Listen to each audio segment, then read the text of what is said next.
Working, working, going live, going live, going live. We'll figure out how to make this thing smooth one of these times. There we go. It's live. All right. See, look at this. It does this delay. Like, I don't know when it's actually going live and when it's not, but welcome in. We are here to stream the second time for the Kraken. Their second time going to Las Vegas to face the Golden Knights. Obviously, coming off of a pretty, we'll say disappointing, doesn't say enough, but a very disappointing loss against the Arizona Coyotes, handing them their first win of the season after they had a 0-10-1 start, in which the Kraken had 2 goals and were up 2-0 within the first minute of the game, but come back to lose that one. We do know already, I guess I'm live to nobody right now, but we do know already that Chris Drieger will be starting for the Kraken in net tonight, so got that going for us. And we're waiting to hear the rest of the lineup. It sounds like Marcus Johansson is also in. Don't know where that... He probably slots into that fourth line. I would imagine probably McCormick comes out. Don't no timeline on Blackwell returning. He was at practice in not in the full contact, like the normal white jersey instead of the red no contact one. So good news there. Good news that Blackwell hopefully is on the short road to being back in the lineup, but no Blackwell back just yet. Marcus Johansson in tonight, it sounds like. Again, probably instead of McCormick on the fourth line. It seems like they're keeping things pretty consistent over these last couple of games. So who knows if with how the Arizona game, maybe they mix things up, but I'd imagine we see some pretty similar looking stuff going on with the forward lines. Obviously, Drieger's different in net, and with the defense, it's anybody's guess night to night. Don't know which two of Fleury, Soucy, and Lauzon end up playing. We saw Soucy and Fleury switch spots. Soucy and Fleury switched spots a few different times, and then eventually this last game it was Lauzon that got switched out for Soucy with Fleury also in. But yeah, we'll see. See what happens tonight. Should be a good one. Hopefully it's a close game. Or actually, honestly, if the Kraken blow them out, I'm totally fine with that as well. Obviously, Vegas, the biggest news recently was the trade for Jack Eichel, which is definitely one that goes in their favor, I think. I guess we'll see. Alex Tuch's a decent player. But yeah, I guess we'll find out. Find out with that one. Not for a while though, because Tuch's injured and won't be back for a bit. Eichel's injured, obviously, and won't be back until who knows when. Probably not until sometime mid to late February at the very earliest, assuming his surgery and recovery and all that goes well. But this is the first time an athlete will ever have gotten that surgery. So, especially much less a hockey player. So I guess we'll see. Guess we'll see with that one. But game coming up here in just a bit. And yeah. Got a couple of you here watching. Nobody in the chat yet, but that's okay. That's okay. Actually, I don't even know if I have the chat live. Give me 1 second here. Give me 1 second here. Yeah, I'm still waiting to see the lineups. I don't know what the lineups are going to look like, but that's all right. I'm sure we'll see those soon, hopefully. The Vegas one, obviously, still without Pacioretty and Stone. So that eventual first line they'll have of Stone, Pacioretty, and Eichel. Who knows when we'll see that the first time? It's not going to be until the end of this season or towards the end of this season. And depending on setbacks and all that kind of stuff, it could not be until next year potentially. But we'll find out. Sorry, I'm just trying to get this extra thing here pulled up so that I can monitor chat and all that a little bit better. Go Knights, go Kraken, says Riley. Coming in with both of them. Yeah, I don't know why it's not showing me the chat here, but that's okay. I got this open over on the side. We're good. We're good. Just make sure the audio isn't double coming through like it has a tendency to do sometimes. The game will start here in about 10 minutes. So, unfortunately, still don't have cable access at home. I mean, obviously, I'm never gonna have cable. Screw cable, right? But um, yep, still waiting for. Does mean that I don't watch any of the pregame. Just watching just watching my screen sit there on the ESPN Plus page, and they don't start the stream until like right at 7 o'clock. So I get like the national anthem and then puck drop pretty much, which not the end of the world. Still fuming over the Arizona game. Yeah, depending on how this game goes, that might continue to be a thing. Like if they lose this one in a close one, it's still gonna suck. Like at that point, I think we're I mean, obviously you're not eliminated from the playoffs. Teams have come back from much worse records than 4-8-1 if the Kraken do lose this game and made the playoffs. And obviously the Blues being the worst team in the NHL at the start of January and then winning the Stanley Cup a couple of years ago. So it's not like they're eliminated by any means, but yeah, if they lose this one, it hurts. If they get blown out in this one and look bad again, then that's going to be pretty frustrating. It feels like they had that homestand, and even for the first two quarters of the or quarters for the first two periods of the Edmonton game, they looked good throughout the homestand, that Edmonton game, and then coming back to play the one against Buffalo, they looked good in all of those games. Had outside of maybe I think the Edmonton one, probably that was a loss either way. Just they were gassed in the third period on this on a back to back, but definitely had chances to win every game. Certainly the Rangers game and the Canucks game on the bookends of that first homestand, chances to win both of those.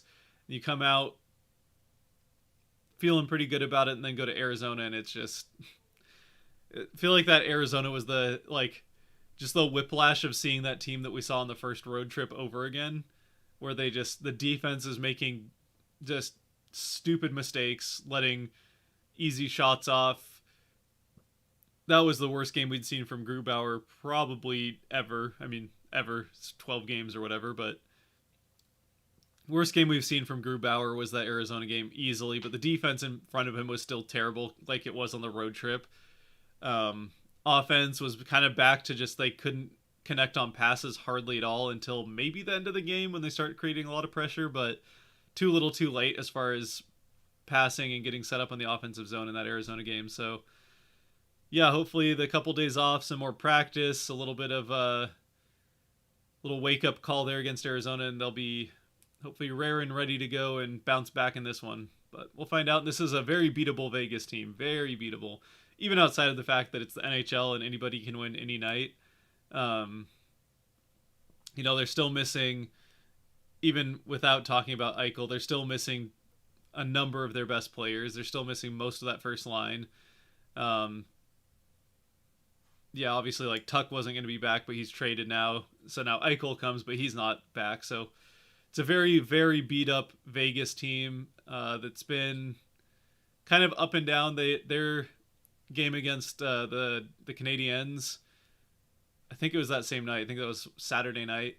They end up winning 5-2, but it's a game that the Canadiens like really outplayed them for the majority of the game. They just kind of got goals when it mattered and end up winning that game. But I think it was like the first 25 or 30 minutes of the game, they were getting outshot 22-1. So maybe if the Kraken can come out strong in this game and get off to a fast start, then it'll be too much for Vegas. Hopefully, be good to get a nice win here. I don't know, you could really call it a statement win if they do, but 5-7-1 looks a lot better than 4-8-1. We'll say that much. Yeah, losing to Arizona is unacceptable. Drieger is debuting tonight. Obviously, we saw we got half of a game of Drieger in that what is now second to worst game, the Philly game, back on that in the middle of that road trip, the first really, really bad game that the Kraken had. That was the one where Grubauer got pulled after letting in, I think it was 5 goals, or maybe it was 4 or 5, but really most of those were just the defense basically just letting the Flyers pretty much have a shootout against Drieger or against Grubauer, and then Drieger came in for the second half and he did look better than Grubauer in that half, but then got injured at some point in that game. And this is our first look at him as a starter for the Kraken. So his first start for Seattle. We'll see how it goes. See how that goes. Is there somewhere I can watch pregame? Rocky Mountain AT&T Sportsnet is not showing the. I don't know about pregame. I feel like yeah, because ESPN Plus doesn't let you watch pregame. They just start it, and that's. I mean, I'm doing ESPN Plus as well. So as far as I know, that's just Root TV, Root Sports. And honestly, I don't even know if you have like one of the streaming packages like Fubo, if it's just the games that they let you stream, or if it's Root as a channel. So I don't know. Unless you have cable, yeah, I don't know anything other than cable that will let you watch pregame, unfortunately. How do you lose to an 0-10-1 team? Yeah, can we refuse penalties? Yeah, this is.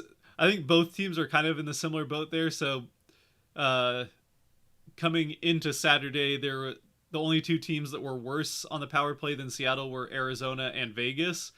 Vegas had yet to score a power play goal at that point. They've scored two now since then. They scored two that night.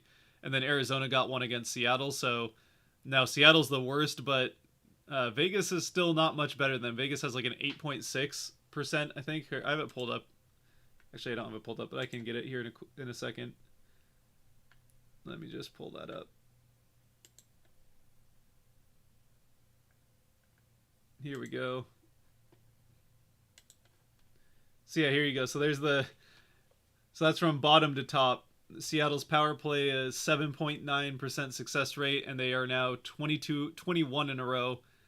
21 in a row that they've failed on. And then Vegas started off the season. I don't know what the number was on how many they failed on, but they failed on quite a few in a row to start the season, and then got two recently here, but just a little bit better at 8.3. So yeah, not looking great here for either team in the power play department, and I think both teams would probably not object to being able to just call it good with the power play. Say, thanks for calling the penalty, but we'll decline it. You can pick up the flag. Pick up the flag, if you will. It washed out a little bit here. Let me turn the light down a bit. That's a bit better. There we go. That's a bit better. Yeah, though, not ideally what we'd be wanting to look at.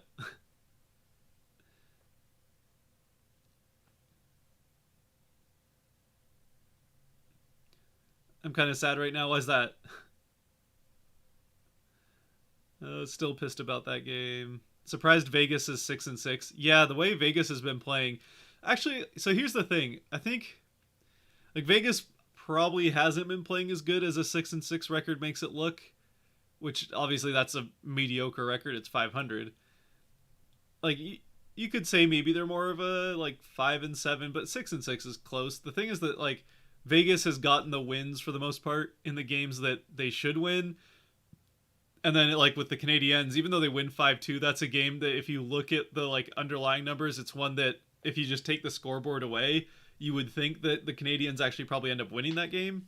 So Vegas has maybe gotten away with a game here and there and won the ones that they're supposed to. While the Kraken, on the other hand, especially both the Canucks and Rangers games, those are ones that the Kraken absolutely should have won, but found ways to lose.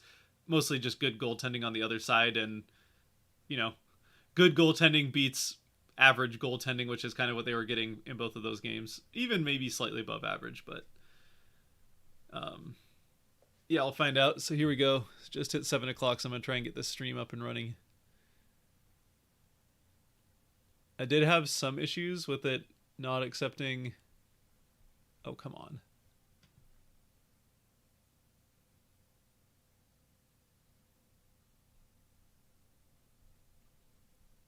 Come on. Did I just get it too early?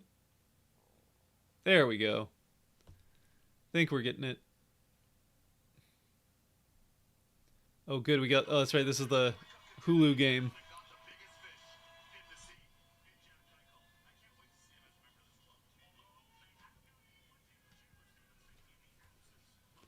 So this is a Hulu game, so we will get whatever that. This is our first. I guess we'd had one other Hulu game, but I don't remember that one. So yeah, we'll see what this Hulu cast has for us. Or I guess like it says ESPN Plus slash Hulu, but like all the games are on ESPN Plus, so or almost all the games are on ESPN Plus. So I don't really know what that says. Let's see if I can find the lineup. It should be out by now, right?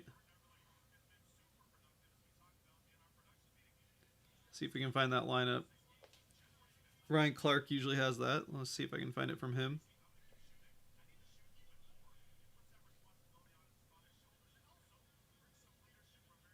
No, don't do that. So here we go. This is the first team the Kraken are seeing for a second time, and the first away arena they're seeing for a second time. So the first seconds, if you will.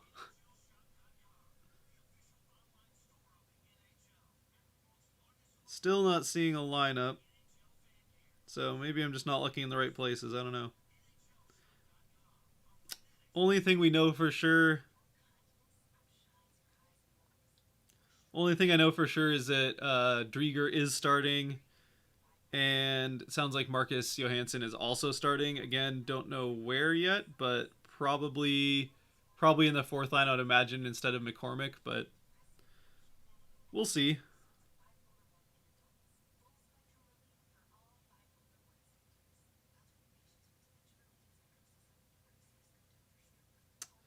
Yeah. Wait.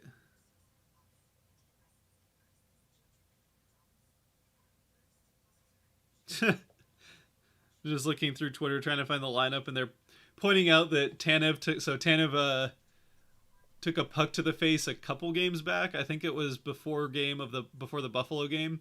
Took a puck to the face in warm up because he doesn't wear a helmet during warm ups. Got stitches, and he's right back out there without the helmet on during warm ups, stitches and all. So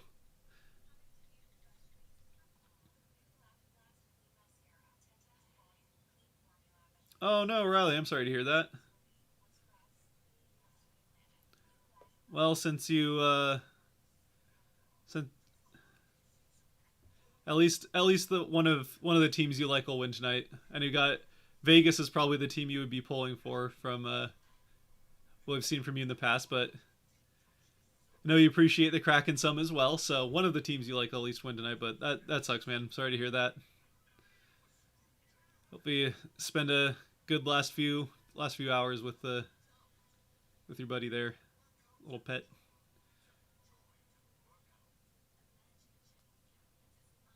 I'm ready to start the game now. Yeah, I think we're all ready. All especially Kraken fans, we're all ready to get this game started and put that Arizona game as far behind us as we can possibly put it.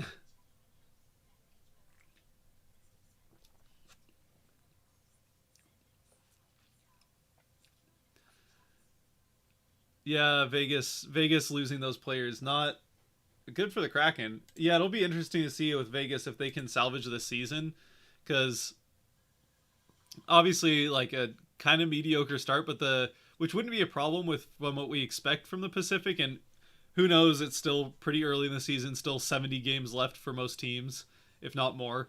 So still plenty of time for this season to start turning out the way we thought it would.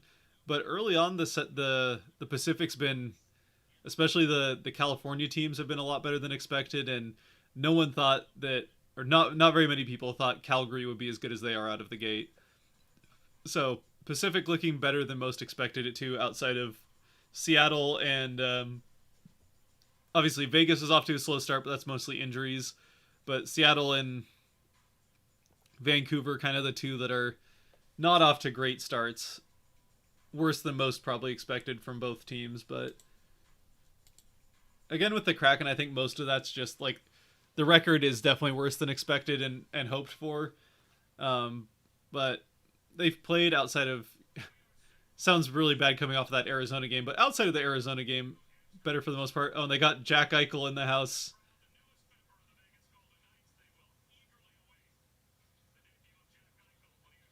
Jack Eichel's revving up the horn. Yeah, they're definitely pumping his tires quite a bit coming in. But there's Drieger in net.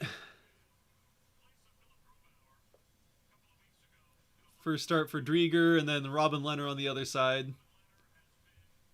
And the Vegas gold jerseys tonight. Here we go. If this is the first time you're watching a stream, there will be a bit of a delay. There's like a 15-30 second delay from just YouTube in general. So from what I'm saying right now, you won't see on the stream for another like 15 or 30 seconds. And then there's stream delay as well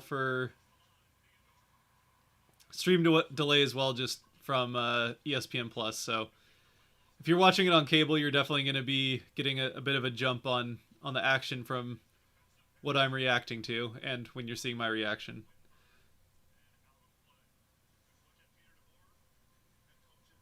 Kraken usually posts their on the Instagram story. Okay.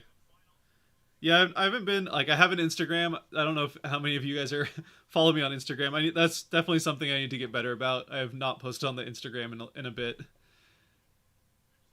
Definitely need to get better about posting over on the Instagram, but I think there's like 8 to 10 followers over there, so I appreciate all of you that are following over there, even though I'm not really doing much on it. But yeah, I kind of quit on Instagram personally a while back, just because it's a Facebook company and I'm not the biggest Facebook fan. But you know, when you're doing social media stuff, you kind of gotta just accept it and cut your losses where you can. So got Facebook and Instagram for the channel, and that's about all I use it for. I'm not going to TikTok though. That's kind of where I'm going to draw the line. TikTok's we're not going there.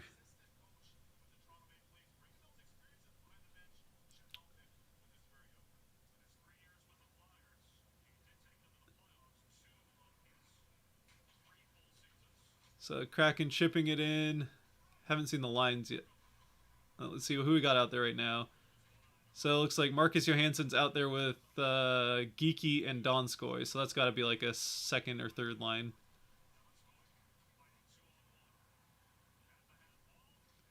So pretty back and forth so far. Not a lot. Vegas had a couple of chances, but couldn't really get a good shot off. Oh! Get the rebound! Put it in! Oh! That was such a good chance. They just couldn't get it back to the net.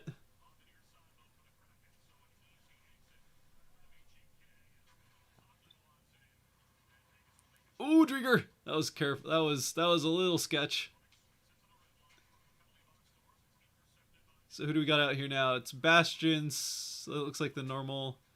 Okay, so McCormick's back. McCormick's in there. So that fourth line's still the same. Bastion, McCormick, and Cheyenne.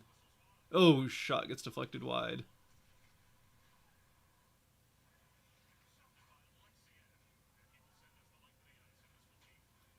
And we get an icing.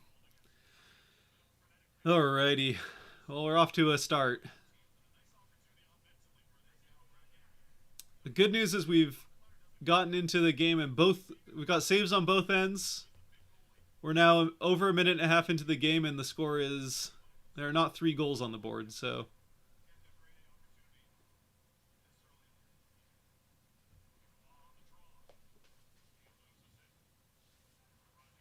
Kings got their 6th straight. Did they really? The Kings they got off to such a bad start. They're kind of one of my dark horse teams of like I thought they had a chance to maybe be a good team this year with the Kings, but I was hoping I'd be wrong, and it doesn't seem like it so far. They've definitely gotten a pretty good run going right now, which is unfortunate for the Kraken.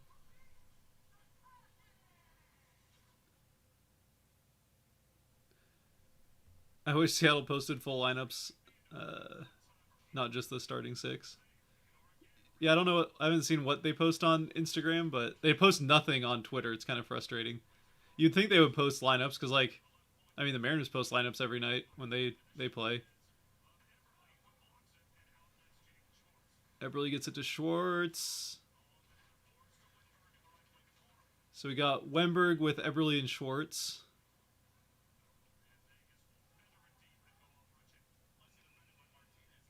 And Gio and Larson are on a pairing. And that's icing. We'll get back to the other side. Yeah, still didn't see any lineups. Usually Ryan S. Clark is the athletic, the guy that covers the Kraken for the Athletic. He usually posts lineups pretty much every game, but I didn't see anything from him. So yeah, I don't know.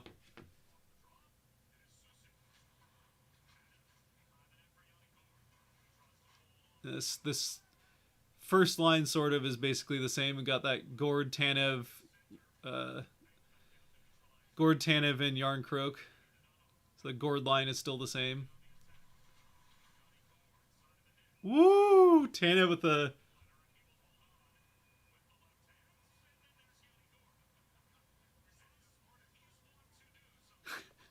Yanni Gord already getting chippy with it, getting pushed around a bit by the Knights. I don't know what, like, it always seems like he gets the first push. I don't know if he just says something to guys or. Oh no, he went in there asking for that a bit. Well, that was a nice stick from Tanev. Oh, and Gord draws the penalty. All right, well, here comes the worst power play in the league. And both penalty kills are pretty good too. So this is two bad power plays against two pretty good penalty kills. So yeah, I don't know. We'll see a lot of power play goals tonight, but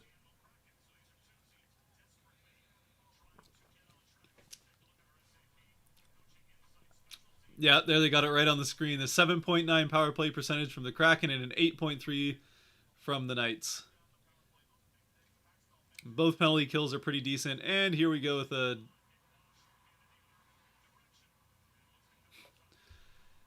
They're already trying to kill a chance on the other end.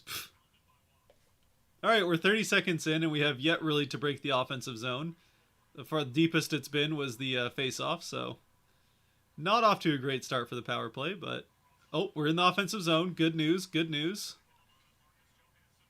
And no control, and it's all right, starting to get control.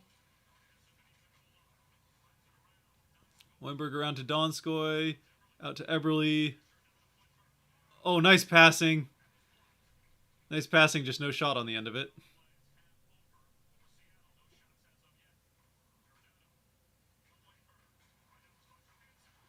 Oh! Scores! Yes! Jordan Eberle puts it in. Let's go. First power play goal in 22 attempts. They finally break the streak. And just like that, Vegas is now the worst power play unit in the league. Let's go. 1-0 Kraken. Look at this. So this is Johansson who just came back, gets it back, puts it off the pad of Leonard, and rebound goes right to Eberle sitting all by himself, and he backhands it in. Beautiful.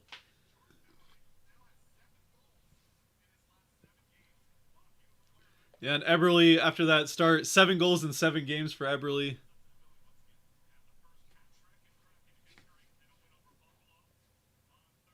Awesome, awesome stuff.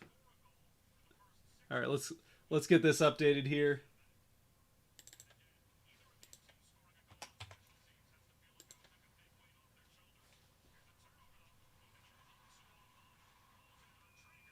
Woo, that was dangerous. They almost just let Vegas tie it right back up.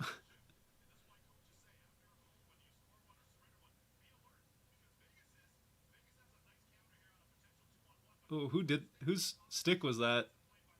Lauzon? Oh, Lauzon might have just saved a goal. I mean, he definitely saved a really good scoring chance. Nice defensive play by Lauzon there. Get some hype for that power play goal, though. First one we've seen since, I think it was New Jersey was the last one. First power play goal we've seen since New Jersey. Which is quite a while ago. And Vegas will ice it. Hype it up for the power play goal. What minute did they score? Let's see. That had to be like 15 minutes. So 5 minutes into the game. Here, I'll pull up the So I'm currently at 14:41 if people are trying to. So the face-off just happened at 14:41. That's a power play goal. Yeah, power play goal at just about 5 minutes into the game. 4 minutes and 49 seconds exactly.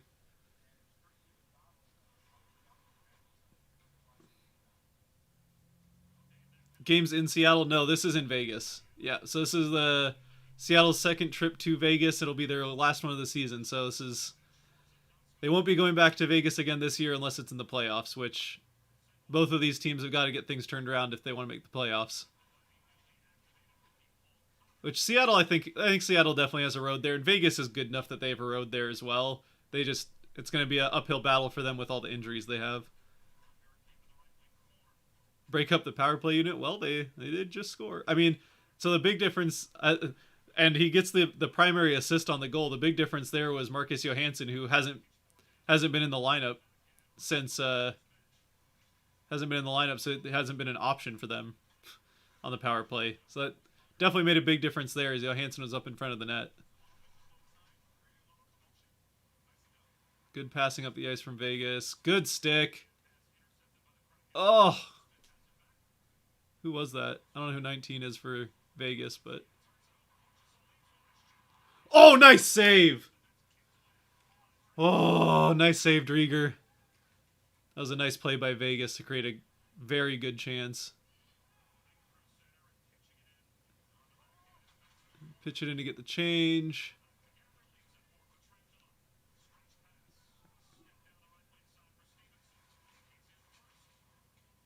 Stevenson, he's been one of their better players now with all those guys out. Eberle up to Lauzon. Takes the shot. Why? Okay, he probably missed that intentionally. Trying to get the pass around. Oh, shot save. And up into the net. We'll get a face-off. Who did Johansson replace on the face-off or on the power play? I think it was Schwartz on the first unit. Yeah, because I think Schwartz used to be on that. Or maybe that was the second. Yeah, it was the second unit. So, I mean, usually Schwartz and Eberle were together. So I think it was Schwartz that he replaced. But that was the second unit that scored because, yeah, Tanev, Gord, they were. I don't know, they mixed it up quite a bit because that was definitely just a new lit group because we didn't see like Tanev and Gord had been out there. Tanev, Gord, Yarncroke, that first line, and then they were adding Eberle into that first line was kind of the first group. I didn't see them change though. I don't know. We'll have to look at it. I didn't see who they definitely switched it up quite a bit, and then Marcus Johansson was in there. At Vegas again, not fair. Yeah, well, they'll get Vegas. I think they probably get Vegas twice. So because of the number of games in the schedule and how the schedule pans out, they play all of their divisional opponents. They'll play 5 divisional opponents 4 times and 2 of them 3 times. I would imagine Vegas is one of the 4 times. So this will be the last game in Vegas, and then Vegas will come to Seattle twice throughout the rest of the season. But yeah, this isn't like for people that are used to baseball or football. The NHL doesn't play you against your divisional rivals quite as frequently as the NFL or MLB do. So I kind of wish they do like that. It's something I think I'll probably end up doing a video about, just like changing up the NHL schedule to make it so there's a little bit more rivalry kind of hype and stuff like that, because I feel like that's the one thing the NHL doesn't really do much to like create rivalries. There's some that happen, obviously, like obviously the Battle of Alberta is always a fun rivalry. There's definitely rivalries that happen, like Vegas and San Jose has been a rivalry, but you mostly see it in the playoffs, and like even like Battle of Alberta, that's gonna at most happen 4 times across an 82 game season, which that's the kind of game that's going to draw a lot more eyes. So you think they'd try to make that happen more, but anyway. Yeah, they'll only play Vegas at most 2 more times, and they'll be all in Seattle.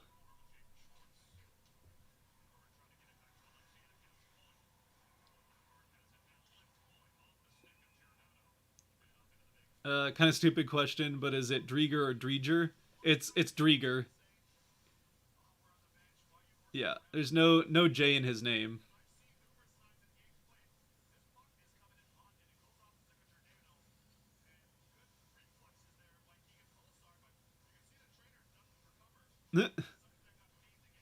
Showing the puck get bounced up at the trainer.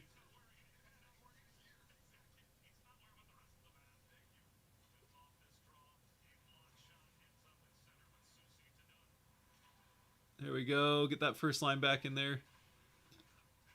Tanev going in for the hit.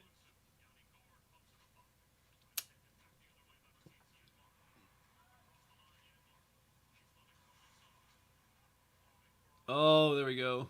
Good break up there by Dunn. Yeah, it was Dunn that broke that up. Good break up there. Especially if the Kraken get good, this rivalry would be fun. Yeah. Yeah, I mean, ultimately, so like the big reason that Vegas and San Jose became such a big rivalry was just because they played in the playoffs a couple of times, and they were pretty memorable playoff series, and that's ultimately what ends up causing the. That's ultimately what ends up like sparking rivalries in the NHL is it's either proximity, history, or playoffs, and usually it's playoffs. Like obviously, like Habs Leafs is like a history rivalry, but until this last year they hadn't played in the playoffs forever, so those fan bases like they're still rivalry just from like the proximity and attention the two teams get, but not like a super heated rivalry, I wouldn't say. I mean, I'm not a fan of either team, so maybe I shouldn't speak to it, but I don't know. I like that. That's definitely something that NHL could do a lot better. Is try to like do a schedule that kind of favors rivalries a little bit more than just like trying to play as many games as against every team as possible.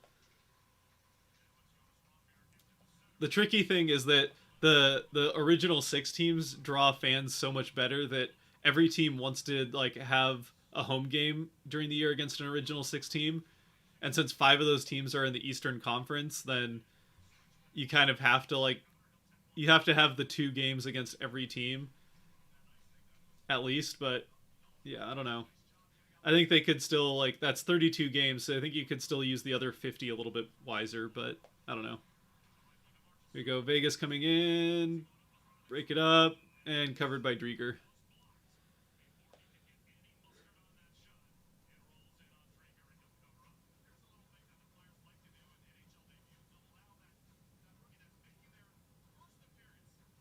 Oh, Paul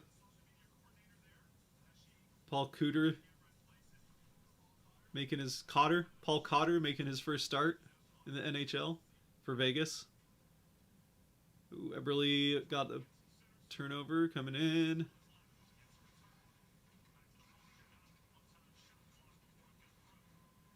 Oh,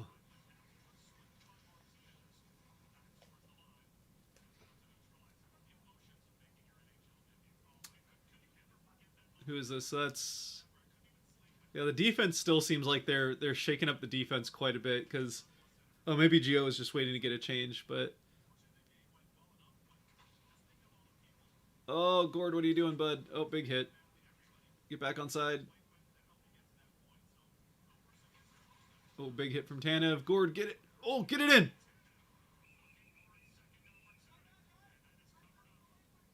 Woo! Big chance there from Tanev. Got it to the net. Get it to the net. It'll go in eventually. Hey, good start though. 1-0. I like the Tanev Gord line there, Chippy. Yeah, especially those two guys. Like Yarncroke's also on that line, but he kind of seems like the third wheel of it for sure. Like it seems like it's Gordon Tanev that are the kind of chippy, especially for Tanev physical presence, and then Yarncroke's just kind of there because like well, he's good enough. We'll put him with those guys, I guess. But yeah, Gord's definitely the like gets under your skin. Got a little bit of a rat in him. He's no Marchand as far as being a rat's concerned, but got a little bit of that get under your skin kind of push and shove and then just grin at guys. He's definitely the type of player that you'd probably be like if he's playing for a rival you'd hate him, but if he plays for your team you love him. I'd love to see an NHL team in Sacramento. That's interesting. I think there's probably some places the NHL will go before Sacramento, but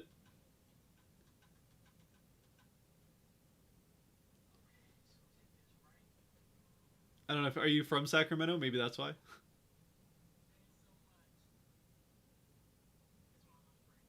Oh, I always see the Kings and think that they're from Sacramento, but that's hockey. Yeah, of course. I mean, there are Sacramento Kings, but that's the basketball team, not the hockey team.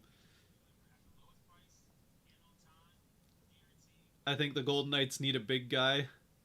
Yeah, they kind of that was like the over the last couple of off seasons. So they like started off kind of like the Kraken did, going like big and physical in their first year, and big physical just played that kind of like physical game, and then try to take advantage of mistakes on the other end. That's pretty much what the Golden Knights tried to do early on, but ever since then they've gone like more and more just kind of skill and speed oriented and getting away from the physical, and that kind of all came to a head this offseason when they uh when Reeves ends up going to the Rangers. And Reeves was like that was he was like the person I felt like he was the personality of that team. So they just kind of like ripped the personality. Like even if Reeves isn't an amazing player, and I really wasn't a fan of him when he played for Vegas because I don't like Vegas and he's kind of a rat, or maybe rat's the wrong word, but I don't know. He's definitely like as much of an instigator type as you have in the or like enforcer, as much of an enforcer as you would have in the NHL these days. But when they got rid of Reeves, I felt like that was kind of like them saying, "All right, we're going to a different style now." But it's kind of the personality of the team is gone, which it's hard to say what their current personality is since all their best players are out. Oh, oh, Donskoy can just not get one to go. He beat Leonard, but it just goes off the crossbar and out instead of in. And Donskoy is going to be the next. He's going to be the next guy like Eberle that just starts like going on a scoring streak. He just keeps getting chances, but he can't get one to go. Not it's not quite the same as Eberle, where like Eberle was like net front every time, like he was always in front of the net.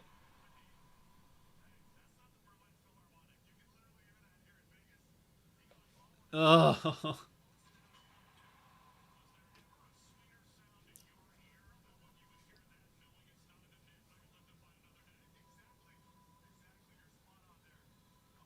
man, goon. Oh yeah, goon's a good word for it. Yeah, Reeves is definitely he's definitely as much of a goon as the NHL still has.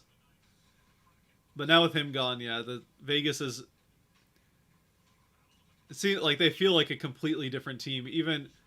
Even the first game of the season before they like started losing Stone and Pacioretty.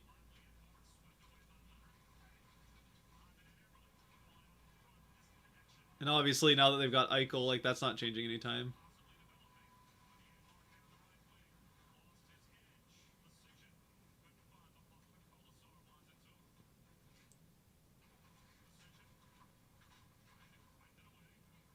All right, Kraken get it back.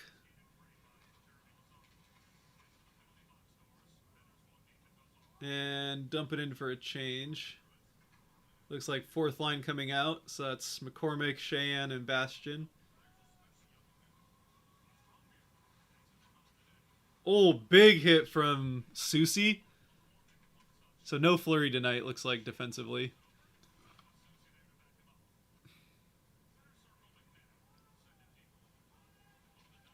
Send it in. Knight's not going for a change, it looks like. Oh, ooh. Is that not icing? No icing. Okay.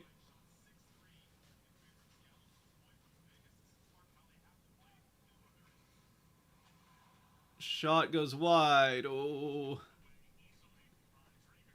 I will say that like they're not really letting Vegas get much of anything going. Oh, big hit. Woo! Tanev just got punished not looking. Tanev was looking for a pass and just got licked.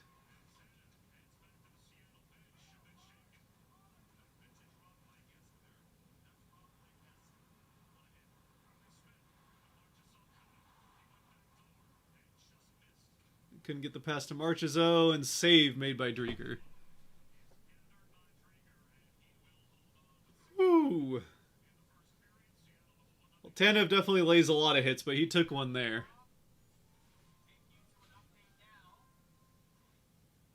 Oh.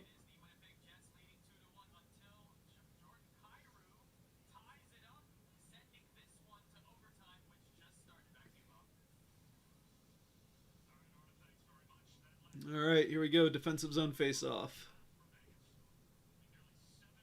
Not a lot of shots in this first period so far, just 6-4. Both teams kind of having a hard time getting much going in the offensive zone. Oh, there's a neutral zone turnover. Uh-oh. This puck does not want to stay on anybody's stick. Nobody touched my boy Tanev.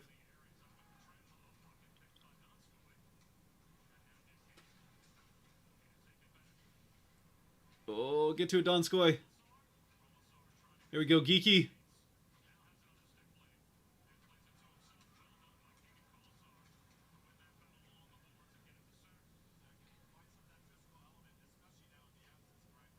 Yeah, they're definitely pressing guys pretty hard, not letting them really take too much free ice.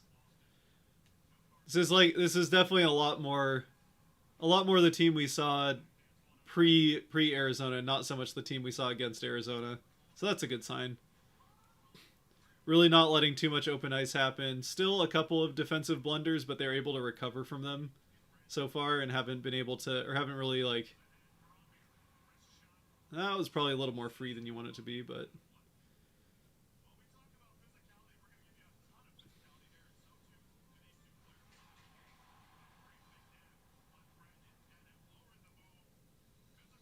Let's see. Try to get caught up with the chat here a bit. Halifax and Hamilton. What did I miss here? I'm fond of more Canadian teams. I think they deserve it more, even if the U.S. cities are bigger candidates first. Part of the issue with the part of the big reason that Canada doesn't have more teams than they do. I mean, one, it is population, absolutely, that's part of it. But even like Quebec City could definitely support a team population wise, but a lot of it's the Canadian dollar, like just and taxes as well. A lot more taxes in Canada, and so there's kind of the mixture of the Canadian dollar the way it is right now, and then just taxes the way they are in general. It's from a private business standpoint, it's a lot more profitable for them to be in the U.S. than it is in Canada, and ultimately that's what the owners care about, is making money, since they split the profits. So, yep, the owners would like, as much as fans want more Canadian teams, and especially Canadians would love to see a couple more Canadian teams. It's just not, kind of, for now, not meant to be. We'll see as things warm up over the next few decades. Maybe that changes, but that said, I'm glad we have the Kraken, but we really needed an NBA team more. I'll say that, like, Seattle, definitely more of an NBA market, just because the Sonics were here for 40 years. And, you know, we haven't had hockey, so Seattle's going to love hockey, though. And for my purposes, I'm not a huge NBA fan. Like, don't get me wrong, if when the Sonics come back, I should say, I'll definitely watch as much Sonics as I can, but hockey is just so much, like, to me anyway, hockey is so much more fun than basketball to watch. So, I'm glad that we got NHL. I can't wait for the Sonics to come back. I think it's pretty inevitable now that there's an NHL team that it will happen sooner rather than later, but yeah, I'm glad we got the NHL. I was almost like, I wanted the Sonics to come back, but there was also part of me that just wanted the Sonics to come back so that they would hopefully like get an arena built so that we could get a hockey team, and it ends up probably being the other way around now. So, but yeah, Seattle does need an NBA team for sure. But I'm personally, selfishly glad that the NHL happened as quickly, or happened first, sort of, you could say.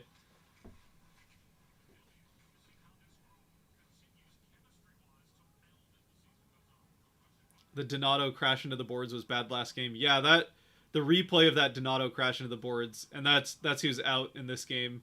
So I don't know if that's a long term injury or what, but Donato's out of the lineup, making that spot for Johansson. But yeah, that I mean he popped up from it, but that did not look good. That's a scary. That was definitely a scary fall, and I mean it's not. He wanted a penalty, and like maybe you could have called tripping, but it would have been a pretty borderline tripping call. That was just kind of one of those things that like you're moving fast and on skates, and that kind of thing happens every now and then. It was good to see him bounce up from it, so nothing serious, but definitely a scary spill that he took.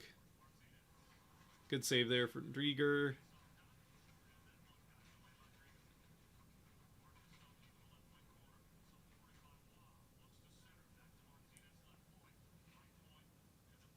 This is a weird camera angle that they're sticking with. I kind of like, I don't know. It was a little shaky. Other than that, I didn't mind it.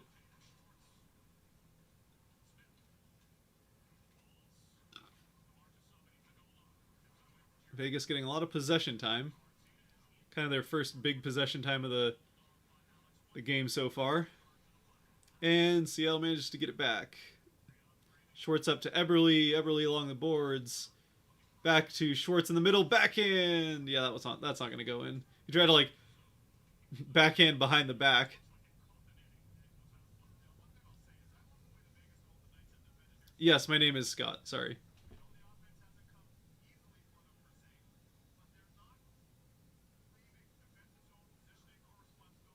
This way, Seattle. I see. Here's the like.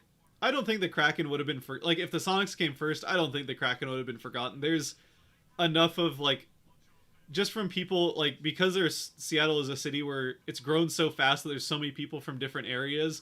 I think there's enough of a fan base ready for hockey, regardless of what happened with basketball, that they still would have been big. I definitely think that the hype I definitely think that the hype is crazier because they came before the NBA. But oh, big shot! Oh, they can't get the rebound. Oh, that was a good opportunity. Yeah, I still think the Kraken would have been, or whoever they would have been, but I still think they would have been popular. Still think they would have been very popular in the city with an NBA team here first. It definitely helps that they're the main show to start things off, and the Sonics have enough of a built-in fan base. Obviously, they'll have absolutely no trouble drawing fans once they come back.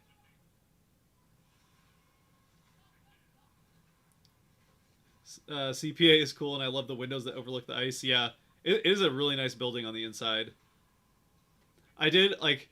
I always kind of liked the old Key Arena, that it was all kind of one bowl. That was, I mean, a pretty unique experience, like pro sports experience, especially when you're going to like baseball or football games where there's like 2 or 3 decks. But obviously, like I think it was like a 14,000, maybe even not 14,000, which is not going to cut it for NHL or NBA. So you got to figure out something to do. Oh, that was dangerous. Another save from Drieger.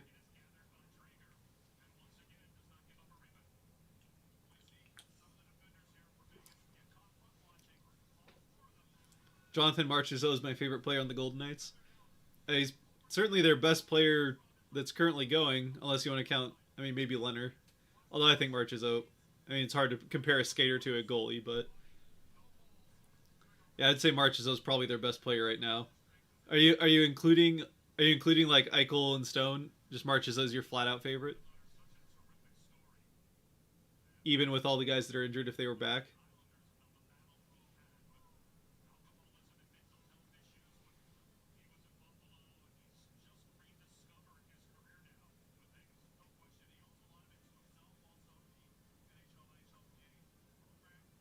Thunderbirds and Silvertips have had good attendance. Hockey was definitely popular in the area. Also, yeah, Spokane, Tri Cities, Portland. Yeah, like there's definitely enough. There was definitely enough of a like people love hockey, but unless you have the pro level, it's oh, that one sizzles wide.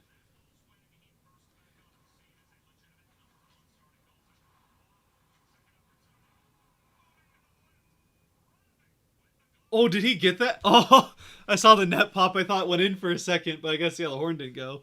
Oh, big save from Drieger there. Nice glove. I will say, like, even for myself, I was definitely a fan of hockey, but I would say much more of like a what you would probably consider a casual fan of the Avalanche. I mean, Canucks then Avalanche. Up until like 2017, when it seemed pretty serious, like we were had a pretty good shot at getting an NHL team. That's when I started to get more like really dedicating a lot of time to like trying to learn teams and learn the league and all that stuff and become more than just a casual fan to be prepared for the Kraken coming. Oh, and it fine. Ah, Petrangelo deflection and it finds the back of the net. It's tied up. Couldn't just kill off the last minute, could you?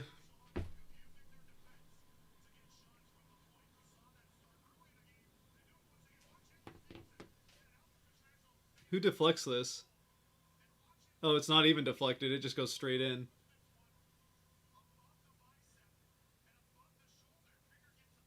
No, he got like part of it with his glove, but it.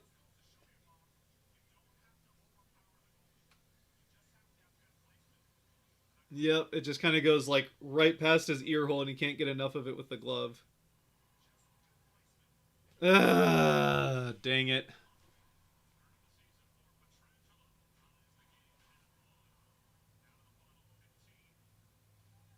Well,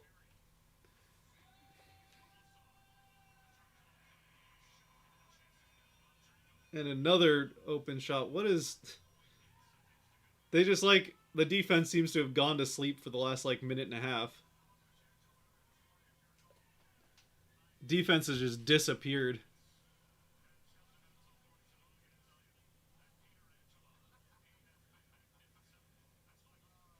Yeah, Carlson as well is gone.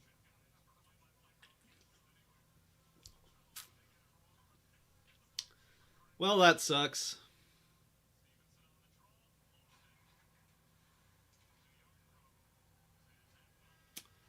That will pretty much kill the period. I'm gonna see how things look on the old possession graph here. Well, Vegas definitely took over there in the second half.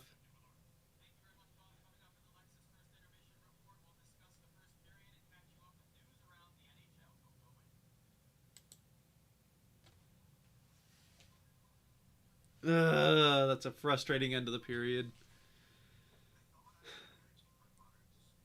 Weak goal. What's wrong with our goalies? Yeah, that one. That one's you saw enough of it. Like, I mean, that's a nice shot, and Petrangelo definitely has a nice shot. So, but that's one you should probably save for sure. Especially like after Drieger just made a much harder save right before that, you'd expect him to come up with that. At least it wasn't the first shot though, so got that going for us, I guess.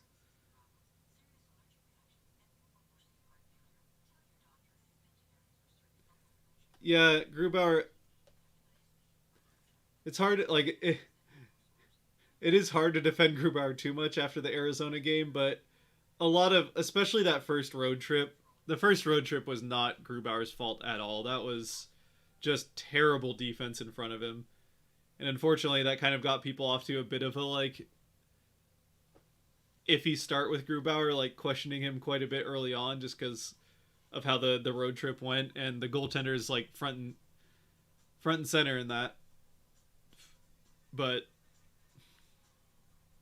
yeah, they were just allowing way too many high quality shots during that road trip, and then that was kind of still the case in the Arizona game. Like the defense was awful in the Arizona game, but I mean he was leading in some bad ones. Yeah, update the score. Good call. My bad.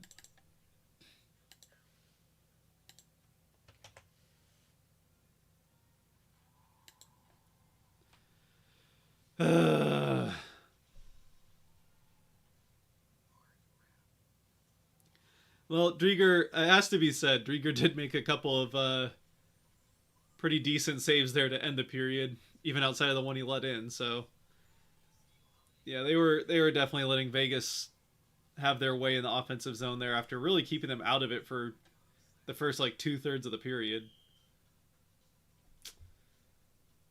Well, hopefully they can regroup and get back at it. I don't know. Rough go.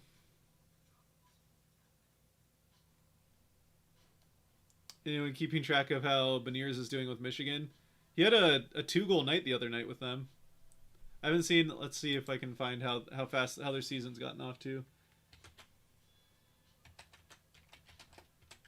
I don't actually like. I don't follow college hockey really, so I don't know when their season starts.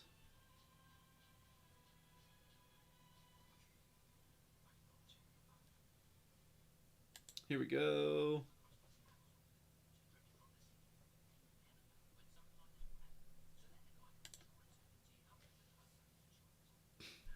So Michigan is currently off to a 3-1 start in their season. Oh no, sorry, they're off to an 8-2 start to their season.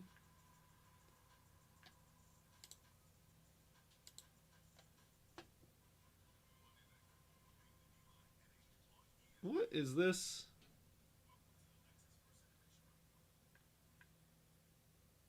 Their site is not great for. I'm trying to look up the stats. Oh, season stats. So you have to download a PDF. Okay.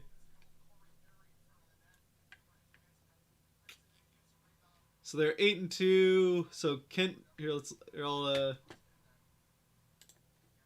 transition it over. So this is Michigan's stats so far throughout the season. So Kent Johnson's leading with 14 points in 10 games. That's pretty good. Beniers 9 points in 10 games on 6 goals and 3 assists. So looks like Brendan Brisson leading the team in goals, and then Beniers is second in goals. So this is Beniers here. I can highlight Beniers.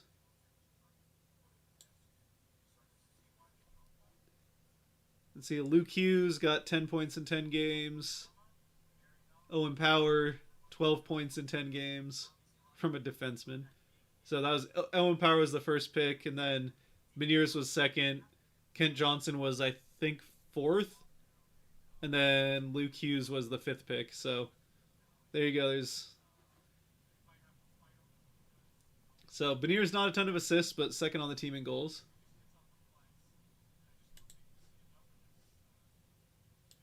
Not bad, not bad by any means. What do you? See what else we got here. I got faith. The season is still young. Yeah, I think like overall the Kraken have looked like a better team than their record suggests, for sure. So if they can continue playing the rest of the season the way they did during the homestand, then this is definitely a team that will be a lot closer to 500 than they currently are, for sure. They won't be a bottom five team if they play the way that they have over these last few games, and especially like it's worth remembering too that this is still a team that is still learning each other. Like it doesn't just happen in, it takes more than a month to like really learn how to play with the guys on your team and the guys on your line to the same level as everyone else in the league. Like every other team in the league has one or two or three lines that have played together for a few years.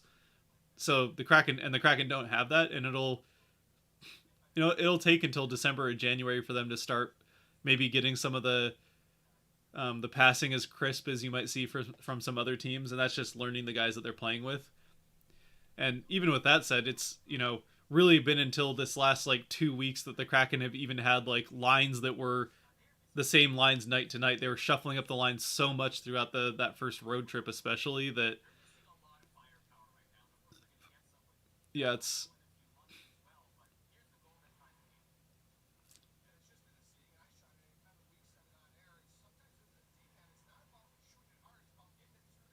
yeah, that's definitely one that seems to just like catch Drieger a bit off guard, and he can't quite get the glove all the way to it because his head's right there. But yeah, I still have faith that like I think the the points percentage for the Kraken will definitely be better by the end of the season than what it is right now. Whether or not it's good enough to make the playoffs, we'll see. Um, yeah, I mean, I think this team only improves from here. So they've shown enough early on that I think with improvement and getting some more consistency as the season goes along, that of all the teams in the Pacific, they definitely have the most reason to believe that they'll improve going forward, which is definitely a good thing.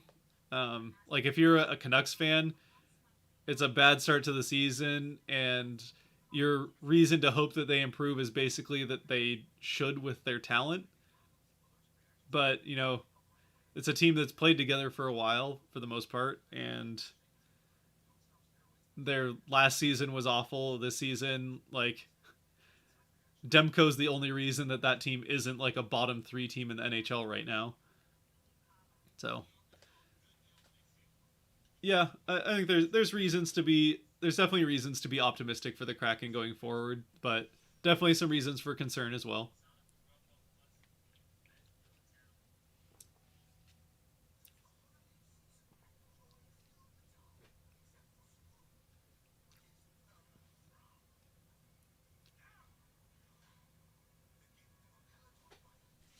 Jets and Blues still tied. I mean, they wouldn't go to a second overtime in the regular season, but that means they're going to shootout. See, I'm pulling up the scores here. Let's see other scores across the league today. Yeah, Blues win in the shootout. Red Wings beat the Oilers. That's a surprise. Obviously, it's hockey any game, any night, but yeah, Oilers only scored two against the Red Wings. Let's see. They keep McDavid off the board. They did. So McDavid. Oh no, no, they didn't. McDavid had a goal. So McDavid's still keeping his streak of a point in every game. Jesse Puljujärvi with the other one. Kings win in OT against the Habs. That's annoying. Hurricanes win in OT against the Lightning 2-1. And Penguins Blackhawks is in the third right now, with the Blackhawks actually up 2-1. Bruins also beating the Sens 3-2. So Javin B says hi. Hello. Hello, Javin. Hope that's your how I say your name.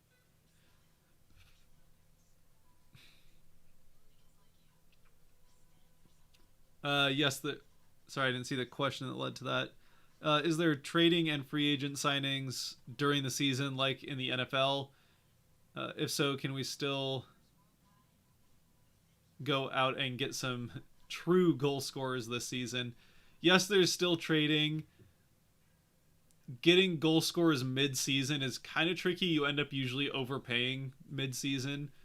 Um, so I think I would be pretty like the only way I can see the Kraken really making like a splashy trade mid-season is if they're like in a playoff spot, but kind of like they're like a team. They are the team in the playoff spot, but are trying to maintain that going forward. I could maybe see them going for like a Tarasenko, which sounds kind of funny because they could have taken him in the expansion draft, but Tarasenko's off to an incredible start this season so far. So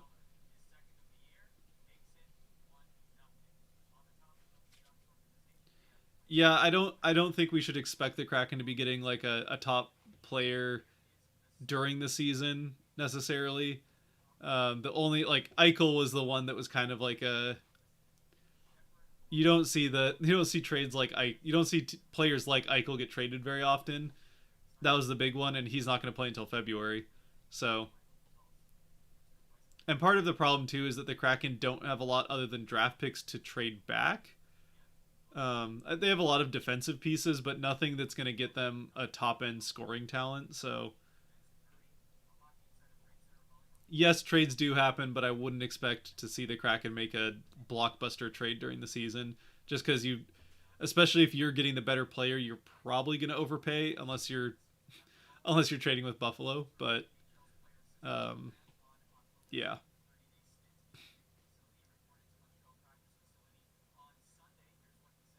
McDavid had a nice goal in the game. I'll have to. Sure, we'll see a highlight of it. McDavid always. He's just a highlight reel.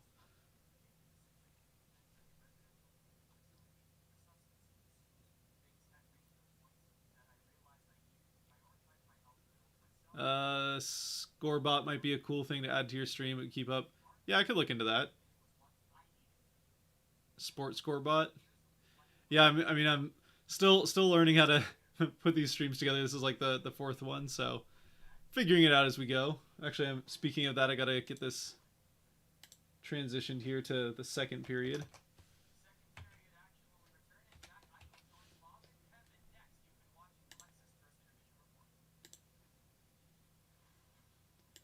Get this changed over to the second period here. Yeah, the bots and all that I'm still trying to figure out. So I use OBS, which is free and I know how it works, but it's a little bit harder to use like plugins like a score bot and that kind of stuff. So we'll figure it out. I don't know when it'll happen, but I'll definitely try and figure it out at some point. Maybe during February. I mean, if it's easy to figure out, maybe it could happen earlier, but yeah, once we get like a 3 week break in February, then that's definitely when I could see that happening.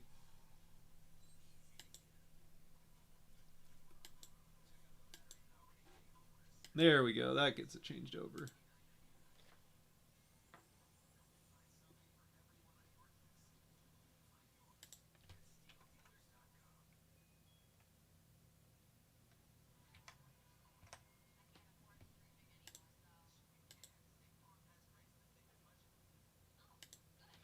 Oh well.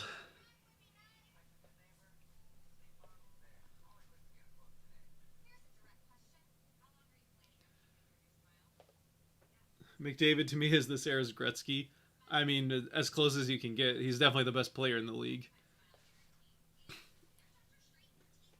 He's as far as like his just skating talent, I feel like he's probably the best player maybe since Gretzky. I guess yeah, I don't know. He's definitely one of the best players since Gretzky.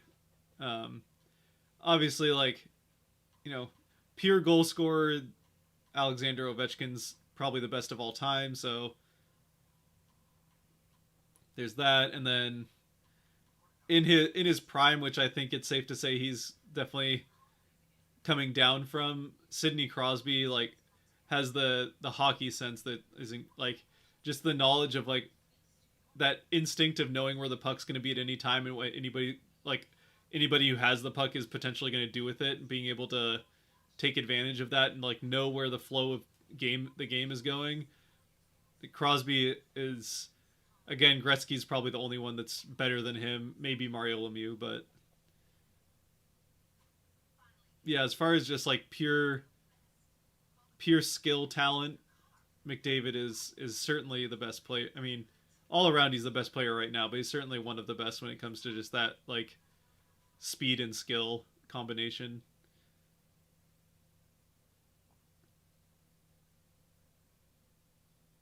That's right. Is there deadlines? Yes, there is a trade deadline. Oh man, I think it's like I want to say it's February. I don't actually know when this year's is, and it's with COVID affecting the last two seasons. The trade deadline is like bounced around all over the place. So I don't remember exactly when it usually is, but yes, there is a trade deadline that's like 2/3 of the way through the season, roughly. Oh, trade deadline is April 12th this year. There we go. Thanks, Nate. Yeah, yeah, it's usually like 2/3, 3/4 of the way through the season.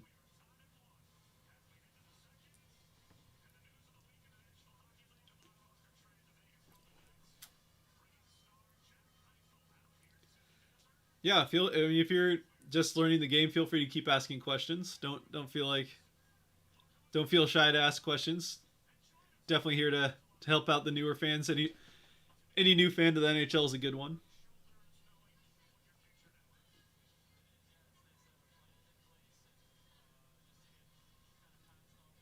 And you know, if you're a new fan and you haven't picked a team to be a fan of, there is a new team in the league. So new fan, new team. Be a fan of the Kraken with all of us, or some of us anyway. Got some fans of other teams in here. I know Nate's Capitals, but Seahawks. There you go. So Kraken fan, we like it. Natural Kraken fan if you're a fan of the Seahawks. Rough year for the Hawks, but hopefully Russell's back here. I think Russell's coming back for this game this week, so that's good at least.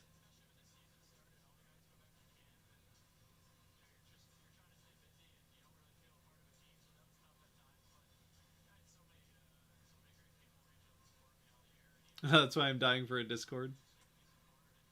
Don't worry, Daniel, it's coming. I just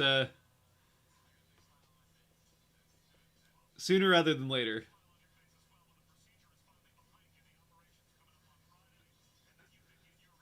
I'm a new NHL fan and waiting for a Tanev jersey.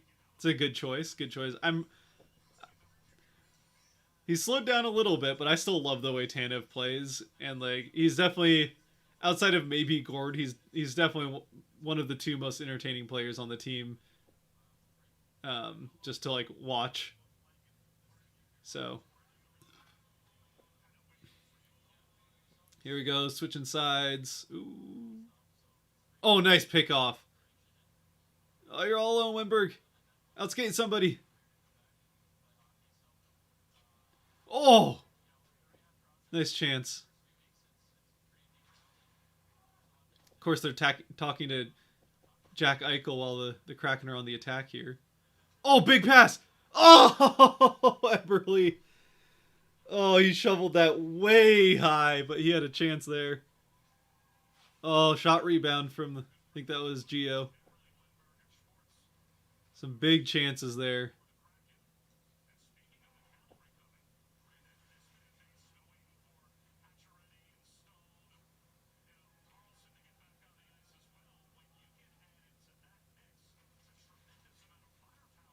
Oh, here we go. Back in the corner.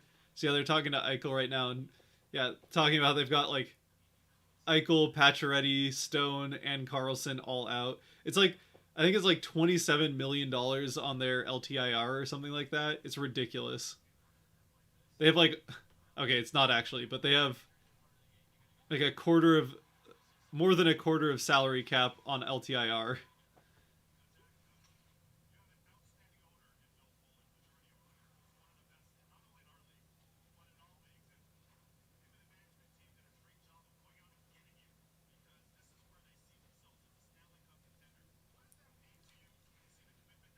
Yeah, we love Turbo. I think I'll probably end up getting a Tanev jersey, unless I don't know. The thing with the Tanev jersey, like obviously there's kind of that worry that you like get a jersey of a player and then he ends up going somewhere else. And I don't outside of like Grubauer who signed a long contract and to some extent like Schwartz as well. Um, some of those guys that have like actually signed contracts with the Kraken, then it's hard to say like how many of these guys will actually stay with them.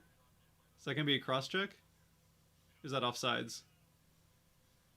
Um, but the one thing with like with Tanev, he's always going to be the guy that the Kraken took in the expansion draft from the Penguins. So at the very least, even if he like, and I think Tanev will be here for a few years, but even if Tanev does leave Seattle in quick order, then he'll always be the guy that he'll always be someone they got in the expansion draft. So I still think it's like a fine jersey to have.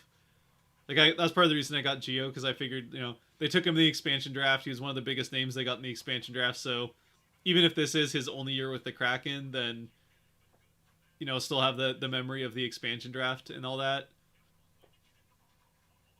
Plus, there was also the thought of I mean I didn't know obviously because there's no C on this. I didn't know he was going to be the captain when I got the jersey, but I kind of figured if they were going to have a captain, it would be him. So now again, even if this is his one and only year with the Kraken, he was also their first ever captain. So, but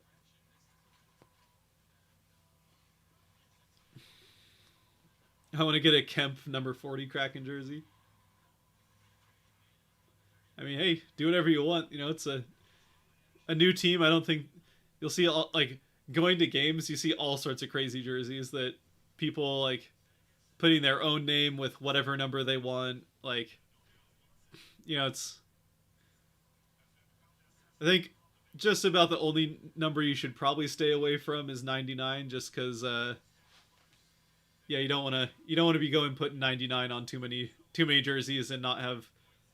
I mean, obviously it's still a retired number for the Kraken like it is everywhere, but it's kind of little weird look to have 99 on any jersey that isn't like a Oilers, Kings, Blues, or Rangers. Or I guess maybe Arizona since he coached there, but even still, that's a little iffy. Kraken back on the power play, second chance. Do we see if 2 for 2?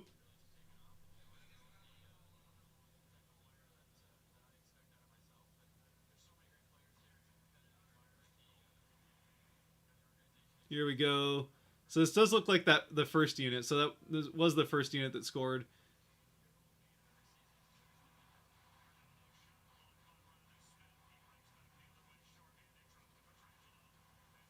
And Petrangelo gets a shorthanded shot. But yeah, it says that was definitely the. So we got Donskoy, Geo, Johansson, and Eberly. Who's this? Oh, Wenberg is the other one. Okay. Okay, so we got Dunn now in for.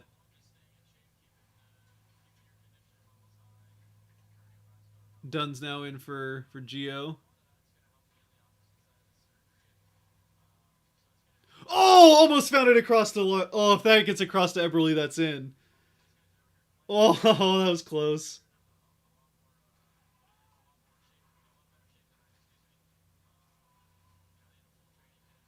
Oh, and they clear it. All right, one more chance. One more chance here. 30 seconds left on the power play. Here they come on the attack. So this is the second group now. And that'll kill it off. They just turned it over right on the blue line.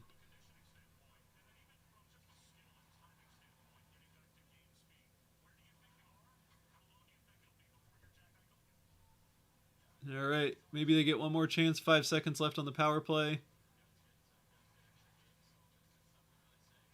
They'll at least get set up in the offensive zone. Power play's over. Ooh! That just like bounced into Leonard's toe. It would have been a pretty lucky bounce for that to go in, but also a bit of a lucky bounce that it hits his toe and stays out.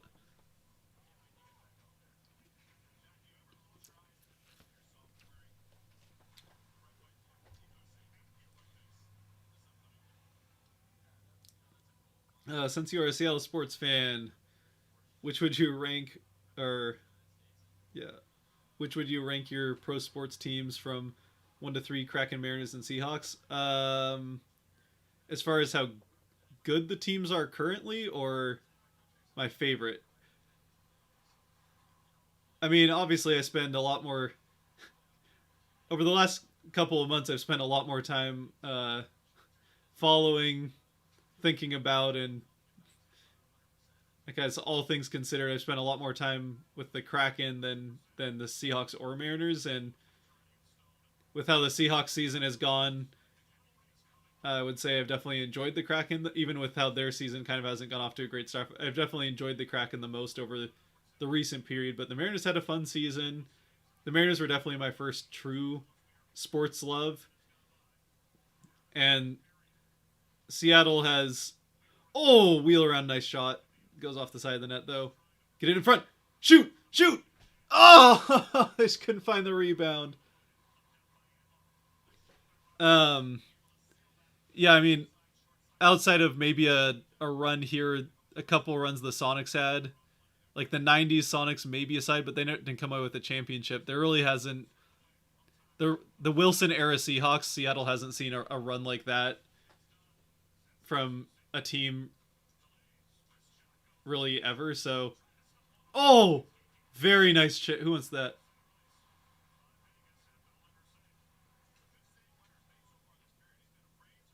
Yeah, Leonard's made some nice saves.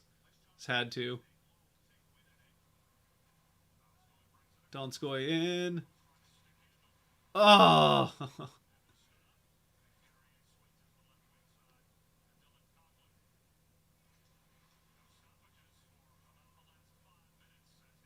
here we go. Geeky in. And neither team can get anything going. Lots of turnovers going both ways. But yeah, to get back to that, as far as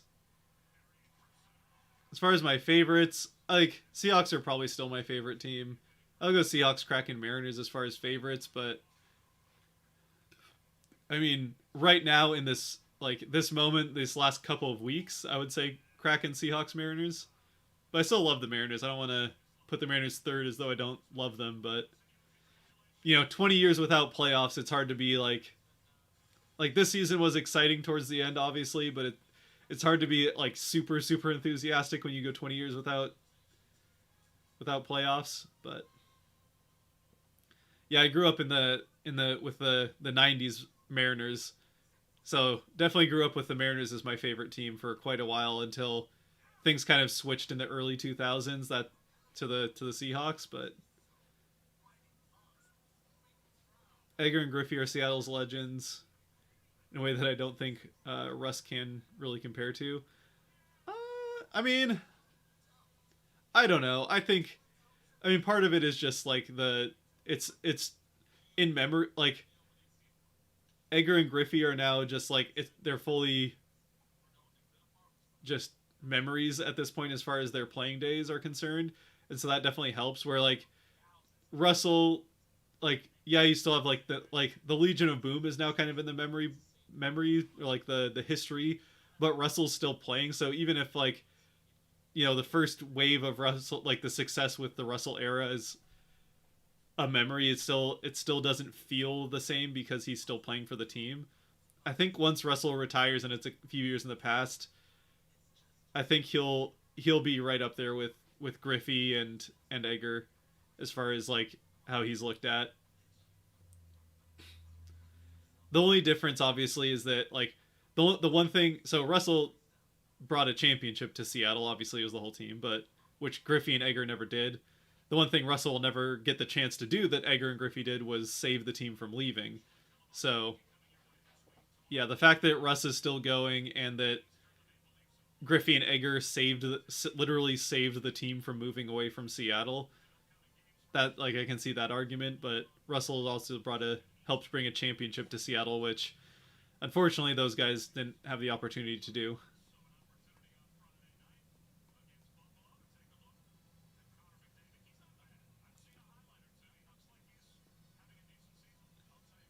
I still like my rankings.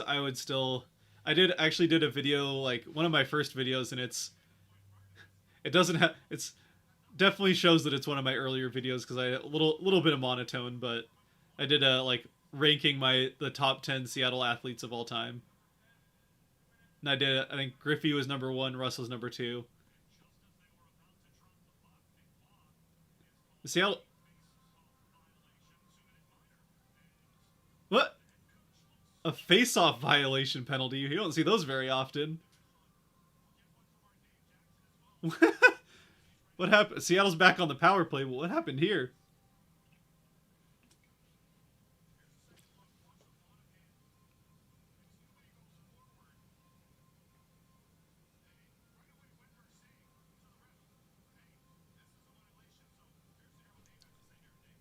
Okay. You don't see a lot of face-off violation penalties. I mean, you see like all the time when they'll like switch guys in and out of the circle, but you don't see it turn into a penalty too often. Not that it's like incredibly incredibly rare, but it's not common for sure.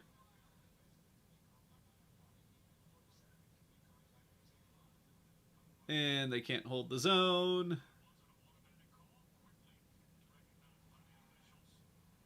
Like, is this the power play or are we still 5-on-5? What's going on here?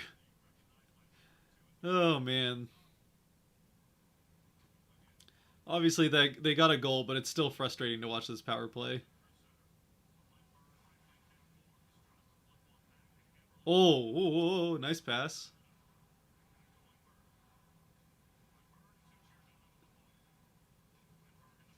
Too much passing. Shoot it. Oh, almost off of his.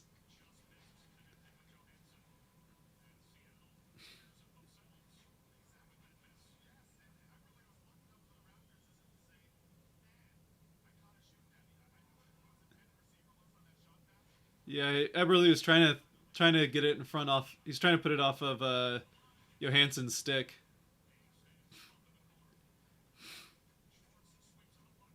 Oh! Oh! Oh! Don't done. Come on, bud. Oh no, that wasn't done. That was Yarn Croak.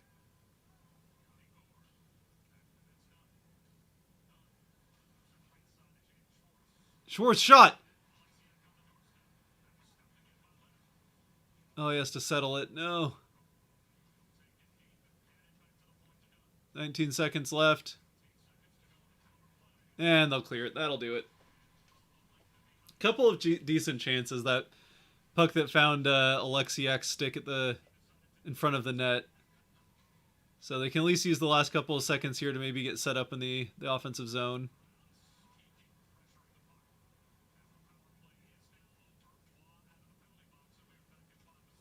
And back to 5-on-5, and they're in the offensive zone. Oh, they did get a couple of chances, but like almost very, very little control in the offensive zone. They seem to have such a hard time getting into the offensive zone on the power play.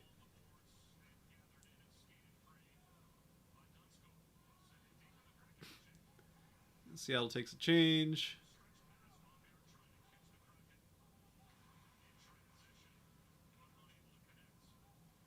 Whoa, that's not where you want to be turning it over.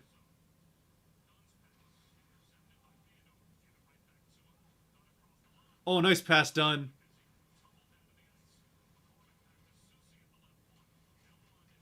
Ooh, Susie being took a little time there.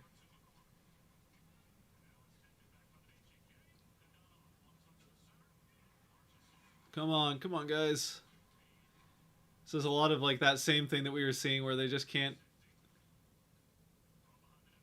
Like neither team. Oh, wrap around, no good.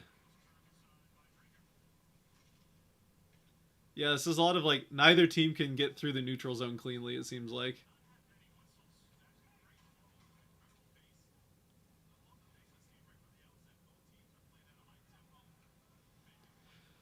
But this is definitely the passing could definitely still use some work, but otherwise this is a lot more not the team we saw in Arizona. The team we saw in Arizona would already be down like 3-1 by now.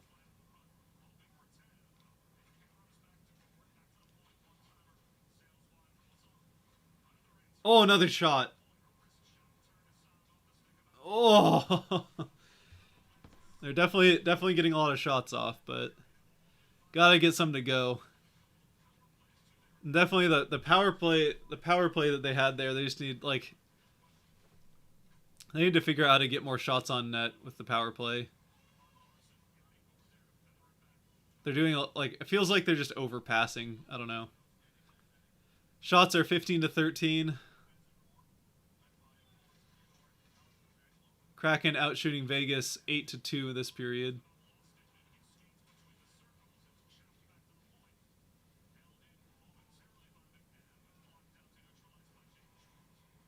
Oh, okay. Oh, here comes a shot for sure. Nice save, Drieger. Nice save.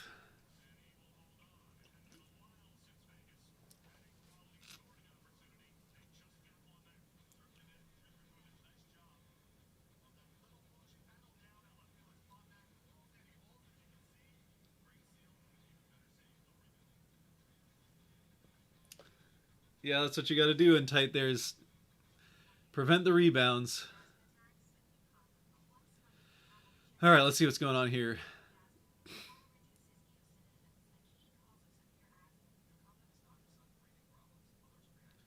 The people old enough to remember the '95 season are 25 years older. Yeah.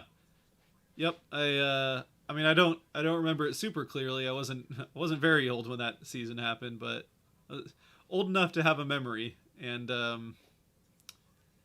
yeah, unfortunately, in the last 20 years, one of the best things to happen to the Mariners in the last 20 years was that SB Nation or Secret Base or whatever they call themselves, the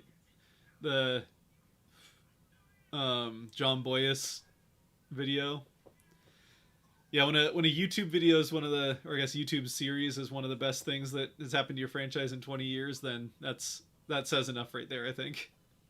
But yeah, I mean, '95 was fun. Really, the entire late '90s with the Griffey, Egger, Alex Rodriguez, Jay Buhner, like that team should have done so much better than they did. But their pitching let them down quite a few times in that era. But you have like, so Egger and Griffey are both Hall of Famers. A Rod, like, who knows if he makes the Hall of Fame? He's certainly good enough to make the Hall of Fame. The question is just whether or not the steroid use later in his career kind of kills that. But yeah, those three are all Hall of Famers, and got a number of Mariner Hall of Famers there. The fact that they only made the playoffs like 3 times, I think, and never got to the World Series once with that core is kind of ridiculous.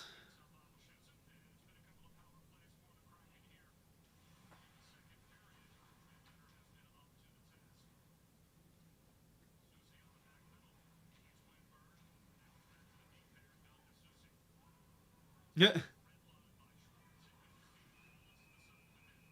yeah, your cousin who's 6 watching 2 Seahawks Super Bowls. Yeah, I feel like that's how I felt as a kid watching the Mariners. Is like you're just like, as a kid watching the Mariners, you're like, oh, they're just good because that's just what the Mariners are. They're always good. That's just what the Mariners do. And then nope, not so much. Although I mean, in the same note, like I grew up with a Seahawks being kind of a mediocre to bad team constantly, and then that turns around. So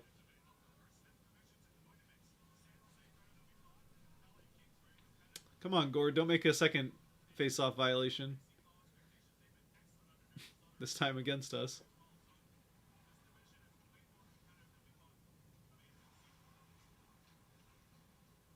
Yeah, this division was supposed to be bad. What's with some of the teams doing good? I don't get it.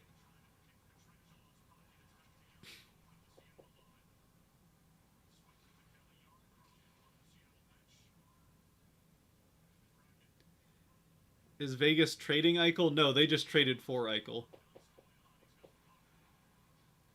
Yeah, they just got Eichel from Buffalo.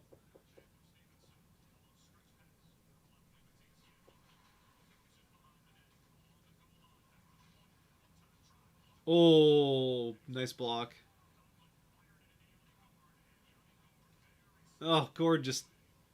Oh, that was Johansson that turned it over. Okay.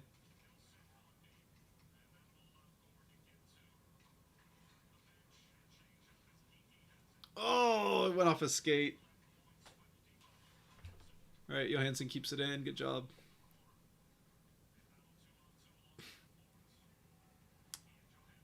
Oh, that's like all the. What is happening right now? It's just like pinned up against the boards. Nobody can get to it.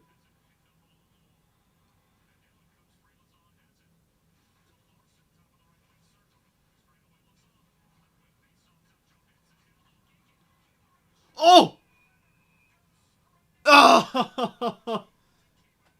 Leonard kept that out. No. Oh, they keep getting chances.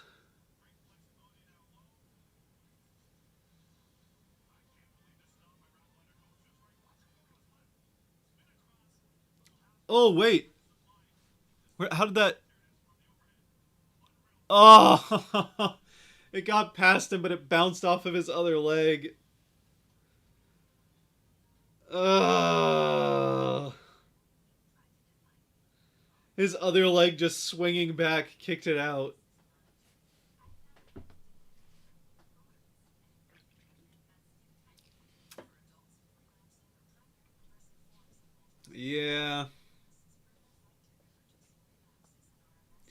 Well, the Kraken have been all over them this period, but they just can't seem to make it. Can't seem to make the difference where it matters.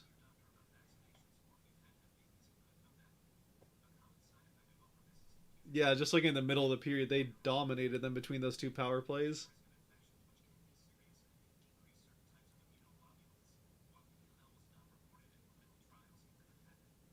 They've actually like they've kept Vegas to the outside pretty well, which is like the defense is definitely playing pretty well tonight. Not a, they've had a couple of open shots they've let up, and obviously the last minute and a half of that first period was pretty awful, but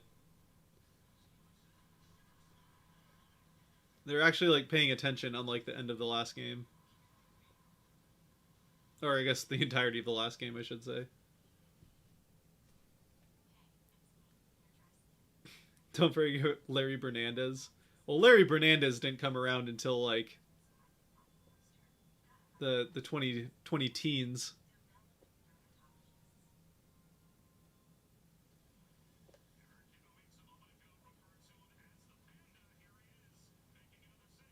Oh gosh.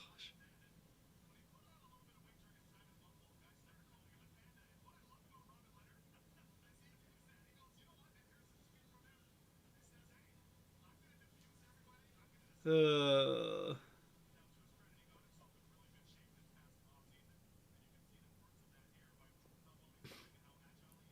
I'm not able to watch this, but the question I have is, what do you think of Jeremy Lauzon? Um, I don't know. I mean, he's been pretty solid defensively. Doesn't offer a lot on the offensive end, or hasn't so far for Seattle. I think he's seemed. Oh, the Hawks just beat the Pens in a shootout. Um, yeah, Lauzon kind of is like the defensive version. Or like start of the season, he's felt like the defensive version of what Appleton was kind of off to, where he had kind of a rough start, but it was kind of a case where it wasn't so much that he was showing up on the bad end of plays as he just wasn't really showing up on the good end either. It was just kind of like he wasn't really making a difference one way or another, which, you know, not everyone's going to make a positive difference, I guess, but I was probably like expecting a little bit more from Lauzon than what we've seen to this point, but he started to look pretty like he's made some really nice defensive plays in his last couple of starts. Um, I think there's a reason that he's in that kind of carousel with Fleury and Susie, where two of them start every night and one of them sits. But yeah, offensively he doesn't offer a lot, but he's been good on the defensive end.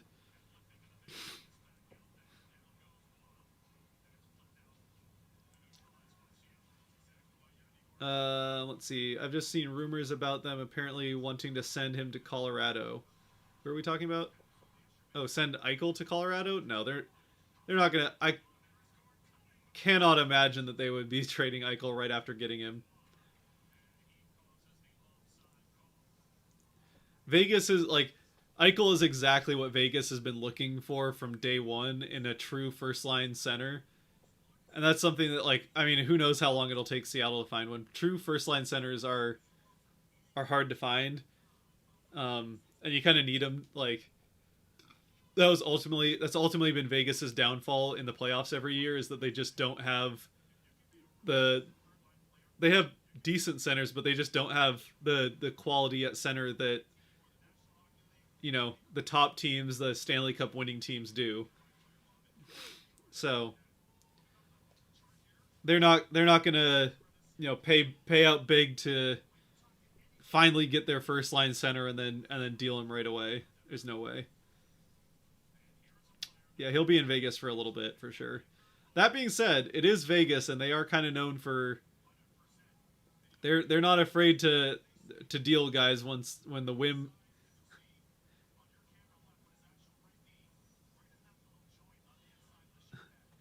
when it fancies whatever whim they have of the day. Vegas is definitely they'll trade guys without thinking twice about it. but it wouldn't be until they at least see him play for a little bit. Like they're not gonna see him play until February at the very least, and yeah, who knows? Maybe they try and trade him if like he just doesn't play well for them for the first year or two, but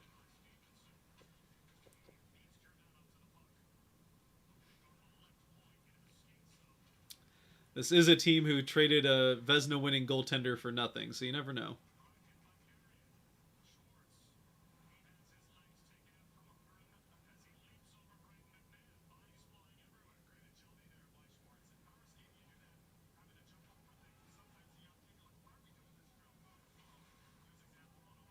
Oh, Drieger. It always like I know there's good reason that goalies go back to play the puck, but it always makes me nervous. Oh, nice defensive play by Alexiak. Shut down that attempt to get in front of the net.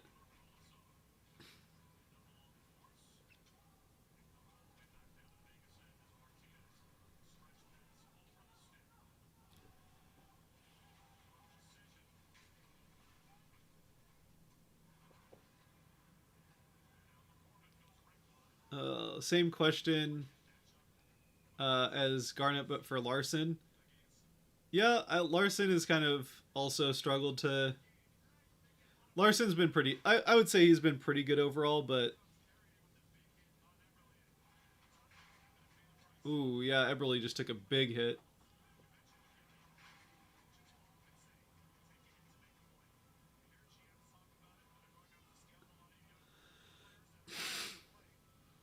All right, minute 20 left. Let's try to not just let Vegas dominate the zone and get free shots off, huh? Seattle dominating in the hits department, 23-10, but Vegas has made a couple of those count for sure.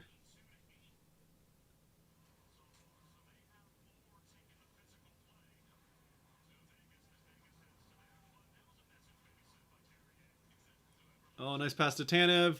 Gets it up to Yarncroke. Nice. Little sloppy, but pretty nice passing.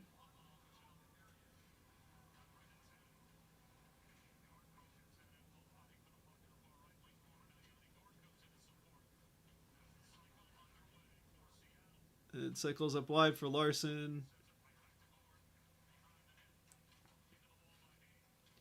Yeah, I don't know. I mean, Larson I think has been, I would say, mostly good. He's had some turnovers in that first road trip. He kind of, oh, he buries it! Woo! That was out of nowhere. It's Yanni Gord just put it in. Was that Tanev that shoveled it out to him? It was just like along the boards, kind of more of this like, no one really has possession. And then Tanev just kind of gets to it, whoop, out to Gordon in. Wow. Beautiful pass, beautiful shot.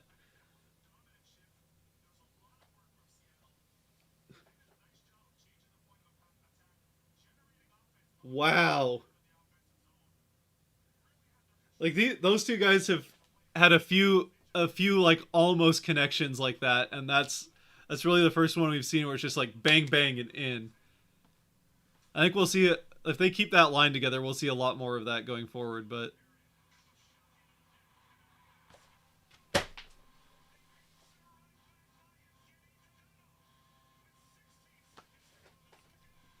and Vegas right back. Is this team allergic to a lead? I don't get it.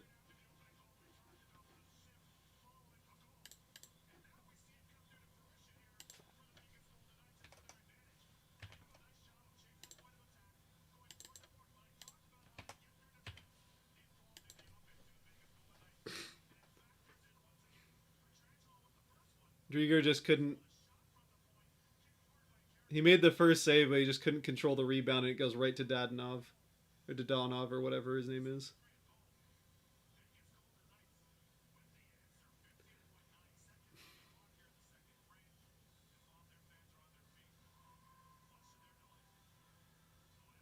Unbelievable.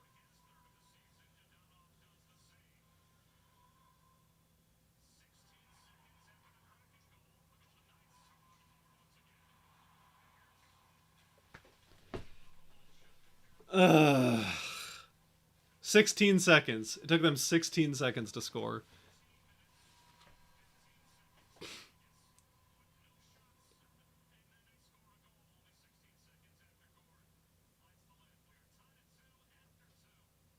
Unbelievable.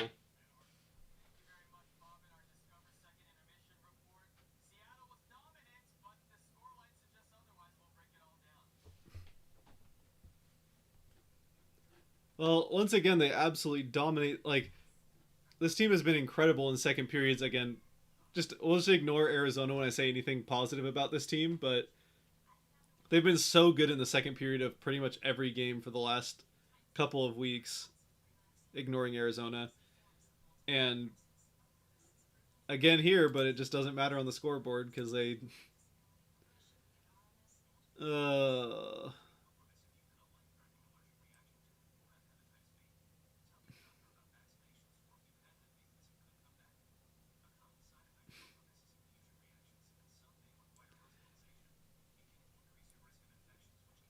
yeah, that's just kind of like Drieger had. He positioned himself right to control that rebound, but it just like kind of fell out in front of him and then got shoveled across to Dadonov, who's just Dodonov. He's just sitting there, nobody challenging him. Like they're just letting guys sit in front of the net without really punishing them, which is frustrating.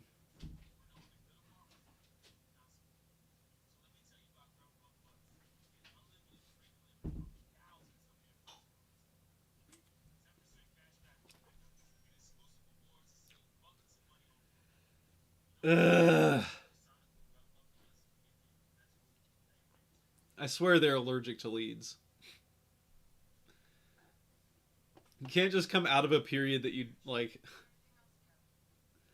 They control the entire period pretty much, and then just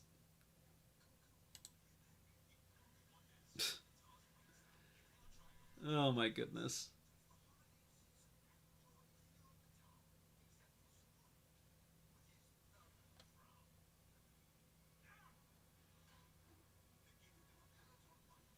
So I'm gonna so like I don't know. I don't know, guys. I don't know.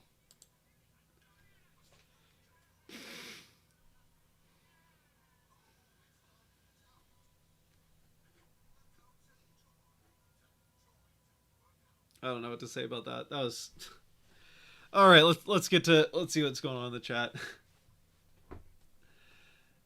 Uh, are we watching the game on ESPN? Yeah, I'm watching it on ESPN Plus. I don't have cable, so I watch all the games on ESPN Plus. But yeah, this one is an ESPN Plus, I guess, exclusive. So yeah, it's ESPN Plus slash Hulu. So if you have Hulu, then you can watch it on that.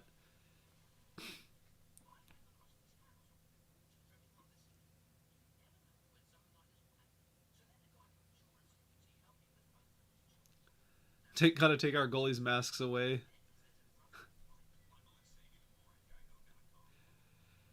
I mean, like Drieger does have to control that rebound better, but also you can't just let a guy like Dadonov or Dodonov. I can't remember how he pronounces his name. It changed this summer, but you can't just let a guy like that stand right next to the net without a stick challenging him having a stick on the ice. They just kind of like let him sit there and do whatever he wants. So I don't know.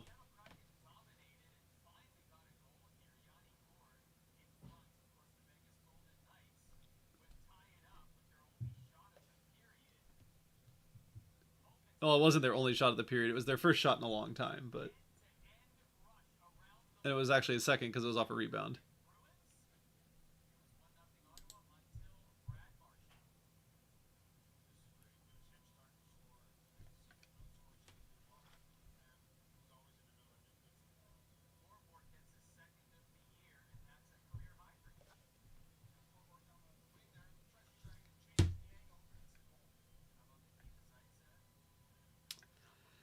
So, oh god, yeah, Drieger has got 2 goals allowed on 16 shots. Leonard's 2 goals on 17 shots allowed.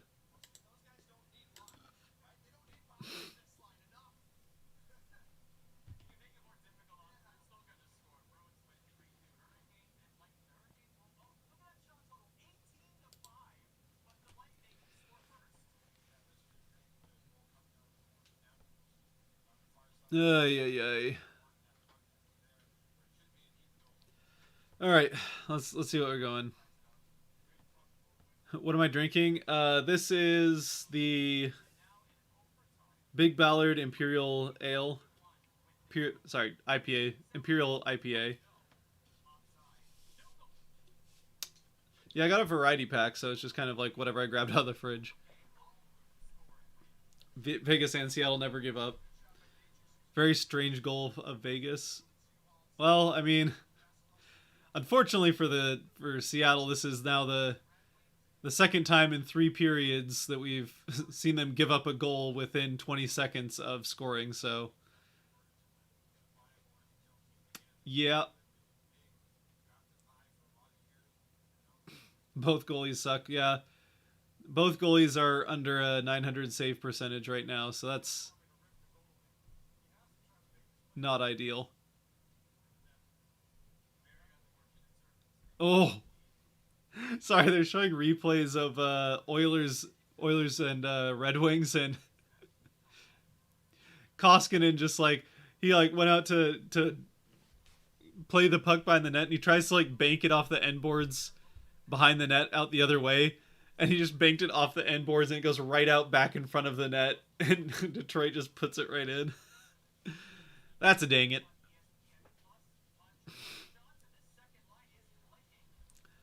I just don't see Seattle getting into the playoffs. Not the way their season started.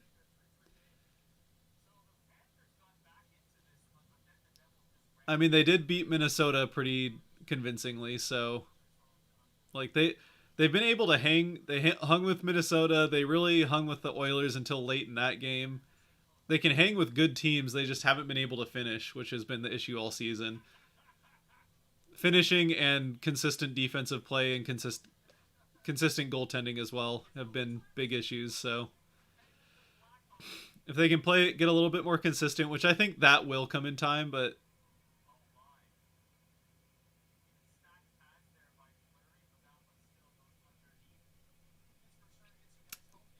yep, it wasn't Koskinen. Oh, my bad. I didn't see. So was that DeSmith or was that Smith that started?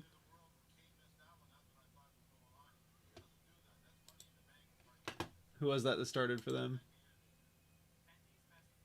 I just assumed it was Koskinen, but I guess Smith is probably back, huh?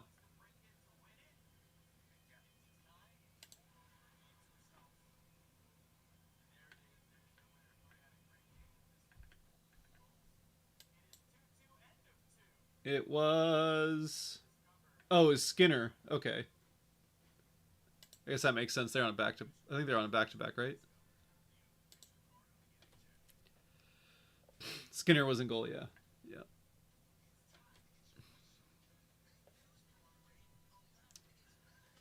Seattle's 28th in the league. They have a chance to get better, but I don't think it'll be a playoff season. Yeah. I mean, it's still so early on. This is the first of 70 games they still have left in their season, but it's definitely not a playoff start for sure.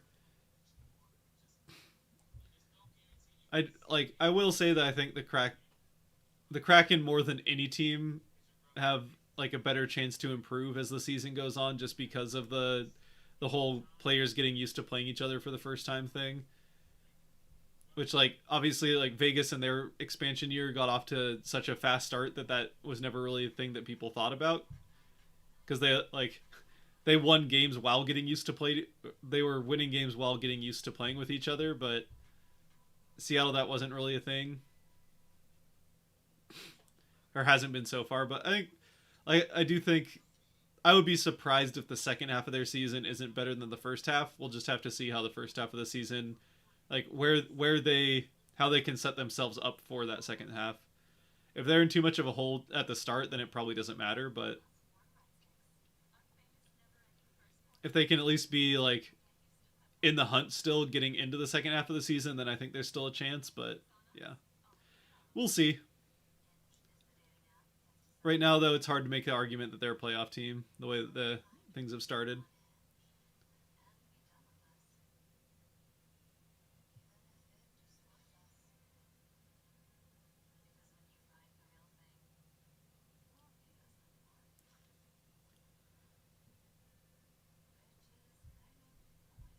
There's what 80? No, it's an 82 game season.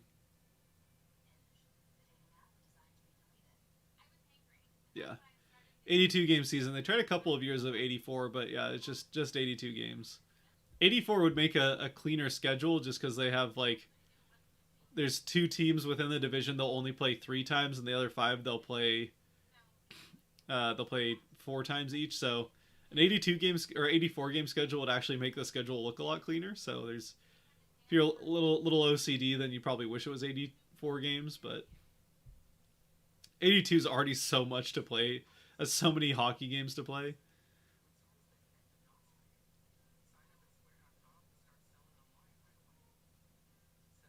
Uh,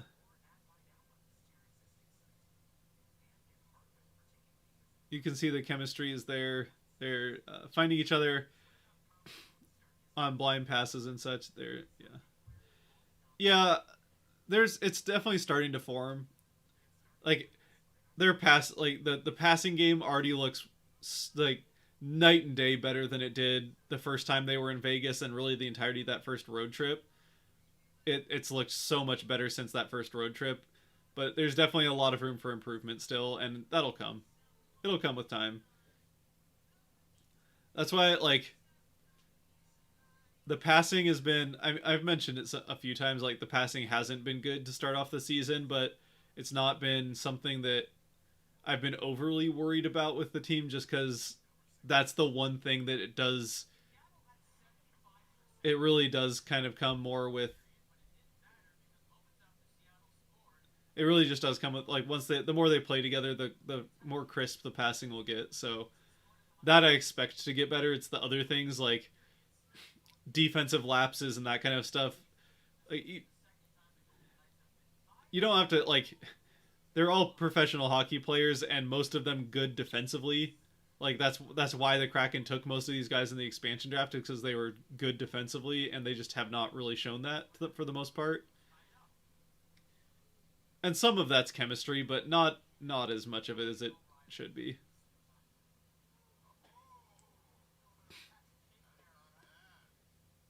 And Blues win it in the shootout over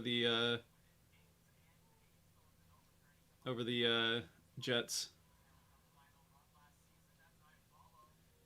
Is Kraken assistant coach back from COVID protocol? I would assume not. I haven't actually seen, but McCann's not back yet, so I would assume the coach probably isn't either. Although, I mean, there's no reason one couldn't come back before the other, but I don't think so. Yeah, it definitely wouldn't hurt to have McCann back. That's for sure. Considering he was the leading point scorer going when he went into the protocol.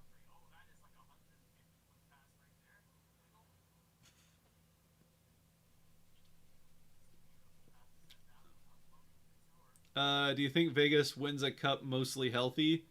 They're certainly one of the main contenders if they're all the way healthy. But they I don't know. It's hard to say because we didn't get too much of a look at a healthy Vegas, and obviously we've never had a look at a healthy Vegas with Eichel, so it's hard to say. Um, even early in the season, though,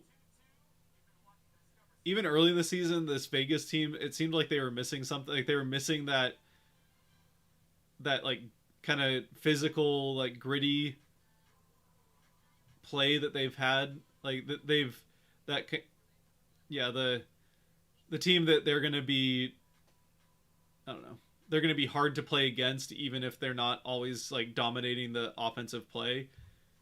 It seems like they're kind of missing that this season, even early on before the injuries hit. So it'll be interesting to see where Vegas is at when the guys start coming back from injuries, and what the team looks like once they're all back. Because I have a little like, if I was a Vegas fan, I would have a little bit of concern that the moves they made in the offseason, getting rid of like Ryan Reeves and some of that more physical, aggressive kind of like that kind of part of their game negatively affects them, especially when it comes to the playoffs, where that kind of play has a lot more impact in the playoffs than it does in a regular season. So yeah, no, it'll be interesting to see. I would still think they make the playoffs, and then it'll be interesting to see what happens from there. They definitely could win a cup. I don't know that I would say that they would be my pick to win a cup, but they definitely could.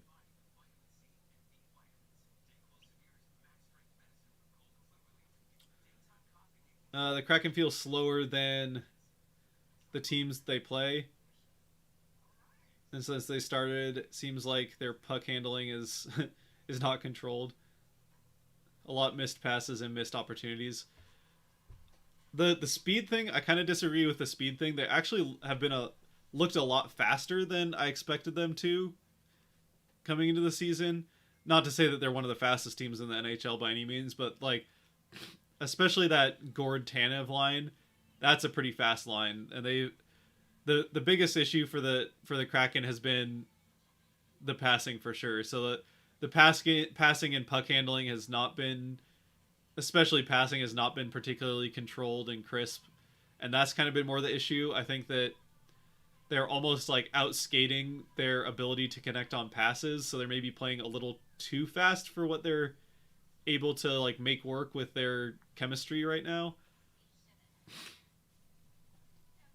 And that's what led to, like, during the road trip, that's what led to a lot of those, and still has continued to, like in the Arizona game, led to some of those neutral zone turnovers, defensive zone turnovers, guys getting lost in the defense while in the offensive zone, and then they have free shots to either pick up rebounds and put those in, or just open shots on goal. And we just saw that with the second goal that Vegas put in there of Dadonov got kind of just left left on the back of the goal and put one in. We saw it in Arizona that I forget who that was. Was that, it might have been Krause's first goal that, oh no, that was the I can't remember. It was Boyd. That was the Boyd goal where he just kind of got left alone on the backside of the goal, and all you have to do at that point is just get the puck to him and he can put it in. Like, that's a very hard save for a goaltender to make if that guy can just have a free shot to basically use his stick as a backboard with a spring and put it into the net. So yep.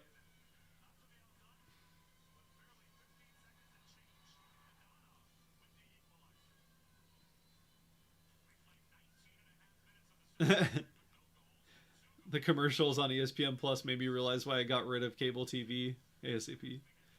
Mr. Clean ads. Yeah, no one likes commercials. I forgot about the Mr. Clean ads. It's been so long since I've seen a Mr. Clean ad. The ones I don't miss, so like I mean, this might be a more of a local thing, but wasn't the General, who was it? It was, there's another insurance, like kind of smaller car insurance company that had just the most annoying commercials for the longest time. I can't remember who it was. It wasn't the General, although the General's commercials also kind of irritated me just because the like 3D animation that they used before Shaq got involved. Not that Shaq does 3D animation, but the like 3D animation they used on their early commercials was so painfully bad to watch that I used to hate those General commercials. All right, we gotta get rid of these. Hold on. Remove that. I'm gonna remove.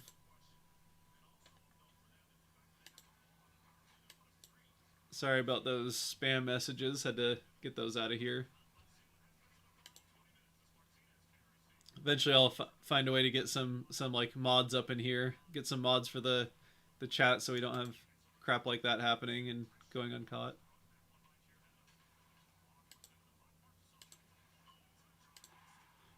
Oh, and Shea Theodore freaking banks it in off the 30 seconds. Why can't this team play the first 3 minutes of a period without letting in a freaking goal?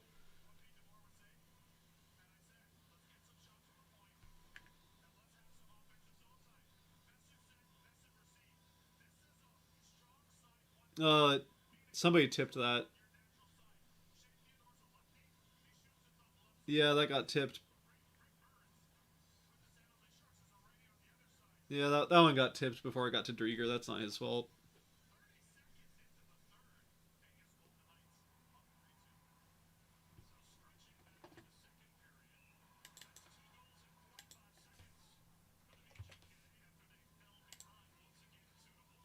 No, it's not exactly 2 goals in.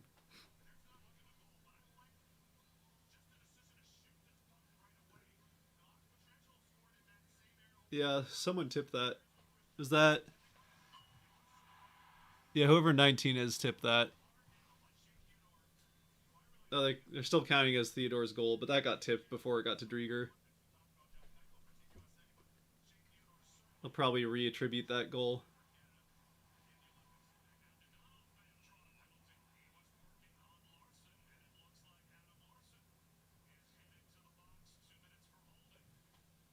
And now Seattle's going to the penalty kill. Well, this fell apart in a hurry.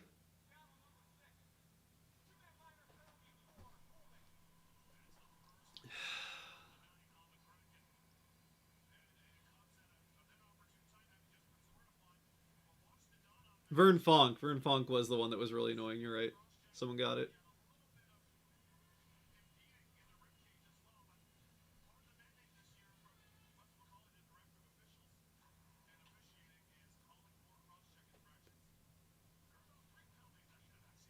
Well, the good news is that Vegas's power play is awful. Of course, ours is too, and they scored, so maybe it won't matter.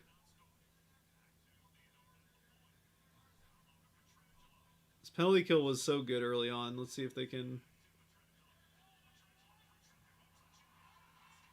And it's in. And just like that, Seattle's back to the worst power play.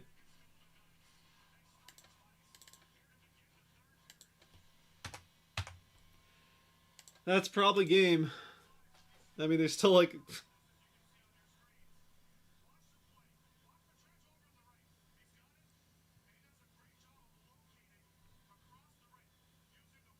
Yeah, Susie left his man to try and guard that, and then just goes right back to Smith. Yeah, Riley Smith.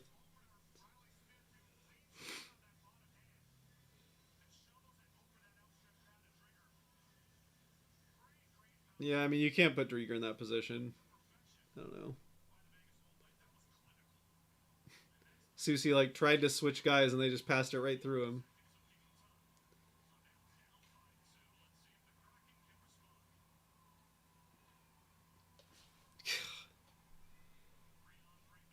We're like 2 goals in a minute to start off the third period. Are you kidding me?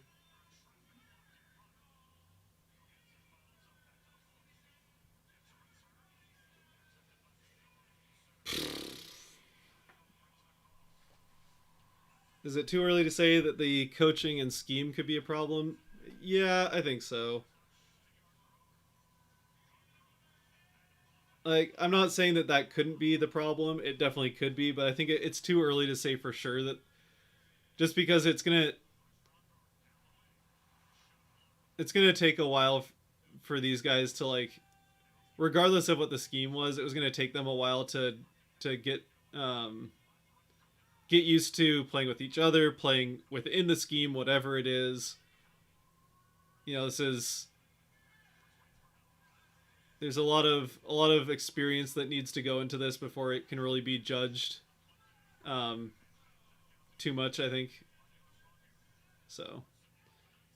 If we get to like if we get to like January, February, if we get to like the back half of this season and nothing's really changed, like the power play's still awful, they're still, if nothing's changed by the back half of the season, then I think we can start having those conversations of the scheme is not working, that kind of stuff. And it's not that like if you wanted to say that it's the scheme and coaching, you could find I'm sure you could find enough you know highlights or stats here and there to prove your point, but I don't think that the general picture, there just hasn't been enough.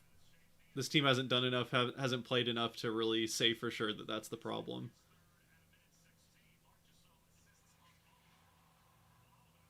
What happened to the PK? Yeah, I don't know. They've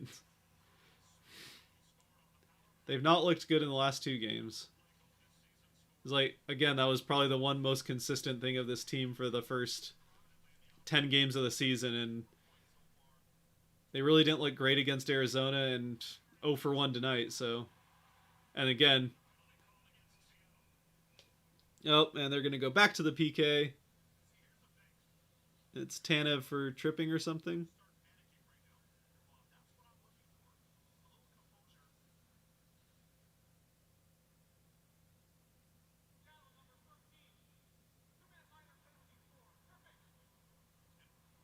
Yep, Tanev for tripping.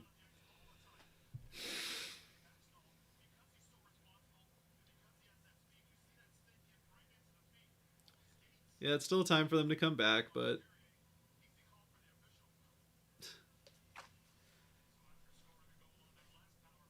they probably should have been up 3-2 coming into the period. Oh, nice save, Drieger.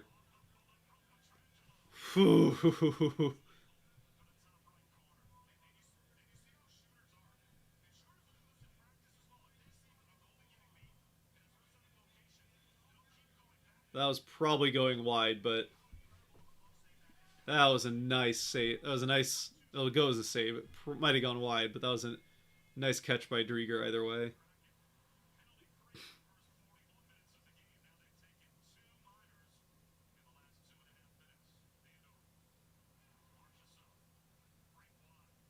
No, they're just like letting passes get through them, not really challenging the. There we go. There we go.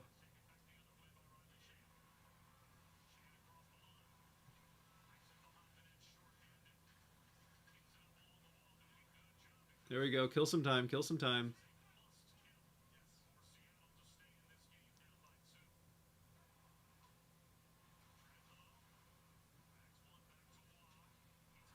Oh! Go Wimber, go! Go Wimber, go! Oh, defensive. Good defense. Yeah, it feels like the penalty kill was like incredible in the Buffalo game. And they've I don't know what happened to the penalty kill unit we saw in that Buffalo game. They were creating almost more chances on the penalty kill than the opposing power play was, and now they let in a goal on the first try against against Arizona, who was the second worst power play in the league at the time, and now they just let in a goal against Vegas on their first try when they were the worst power play in the league at the time. So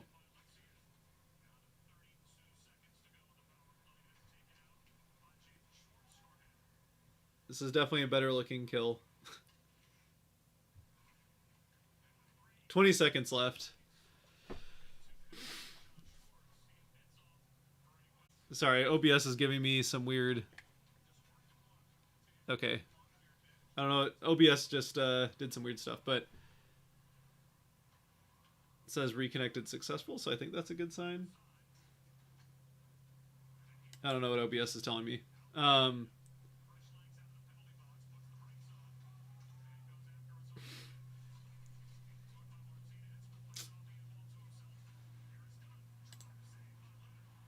Oh, dang it, Leonard got that.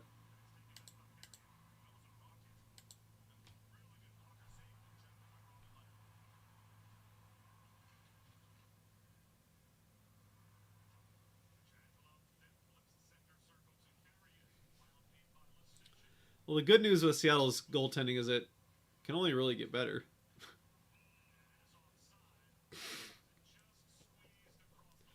Yeah, sorry, what I was saying. I'm gonna be a little bit behind. The YouTube stream delay is there's like 15 to 30 second stream delay on YouTube, and then there's some stream delay if you're on cable. There's some just like ESPN Plus stream delay. So yeah, it's gonna be a bit behind if you're watching it evened up.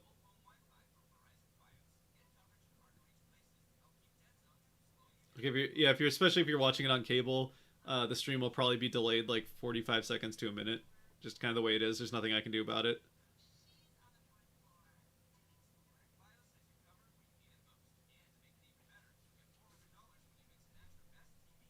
I'd be looking at defensive pairings if you've got two goalies looking bad. Well, if you count Decord, that's almost three.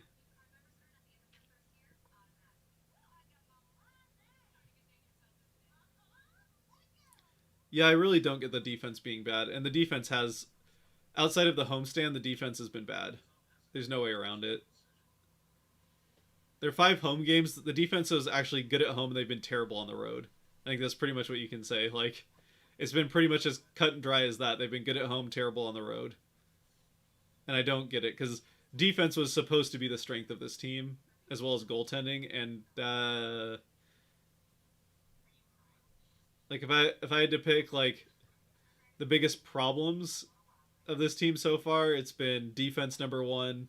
Outside of like special teams aside, like power plays obviously been the biggest problem, but defense number one, goaltending probably second as a big picture, and then yeah, kind of the crisp passing of the offense, like transition game would be three. Weirdly, the offense has been the best part. They've created a lot of chances. They just haven't been able to finish.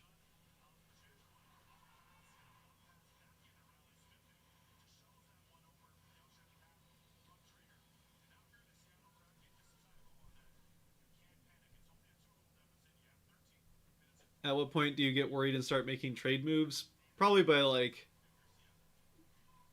I don't know, late December like January maybe.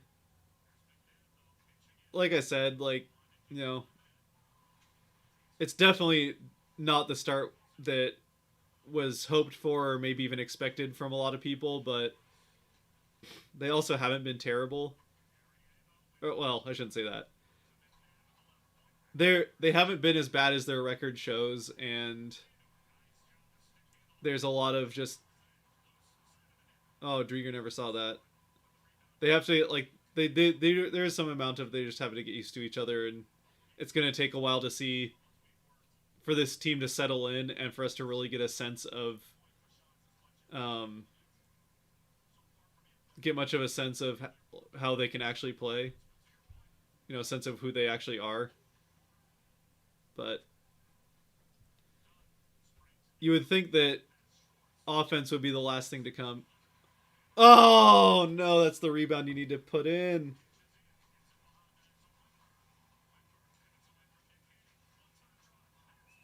Yeah, he stops the rebound.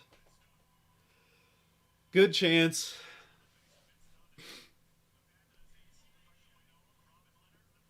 Oh, it still says second period. Thanks for the catch.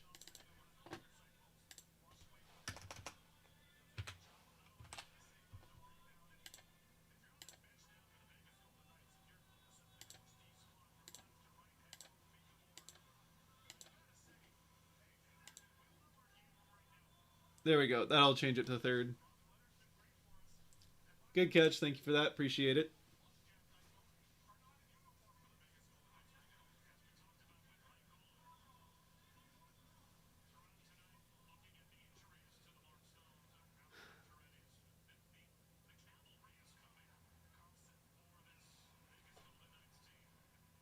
Icing.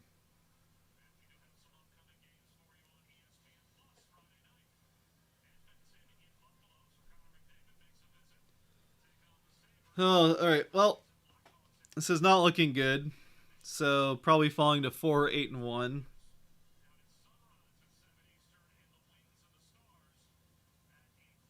Yeah, not a good start.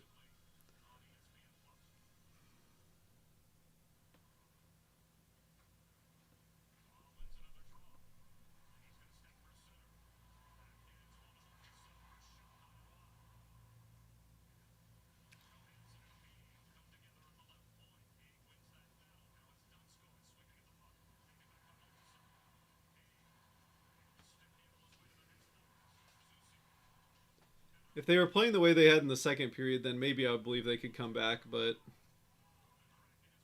it's not been the case so far here in the third. especially when you let in 2 goals in the first 2 minutes. Oh, I thought that went in for a second.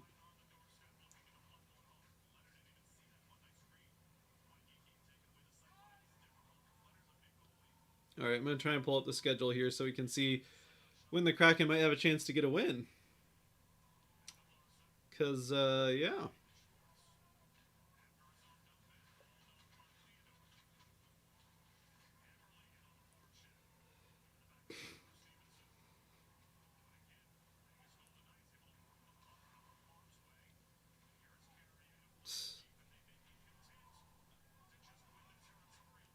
Vegas has made, yeah, they have made the playoffs in every year of their existence.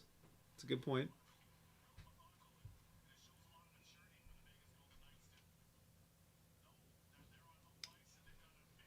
All right, so the Kraken have, so today's Tuesday. They've got Anaheim on Thursday and then Minnesota on Saturday. Then a 3 day break and then Chicago and Colorado. So, and Chicago's actually been playing well. Anaheim, that's like a game, it's a winnable game for sure. Although Anaheim's been playing pretty well to start the season.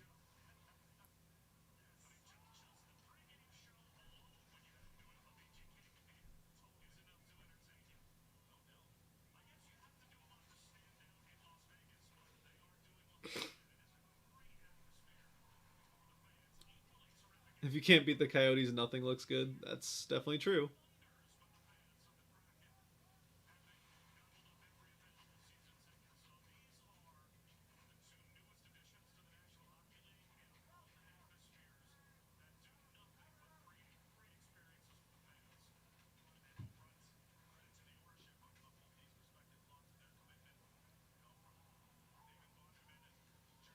All right, well, we're halfway through the third. Seattle teams are teams of mediocrity. It's a Seattle curse. Just kind of cruise along and maybe win something once every decade or two. Yeah, I mean, I will say like the Seahawks have been mostly a very good team for the vast majority of the last 20 years, but still, I mean, it's one Super Bowl to show for it, so. Oh,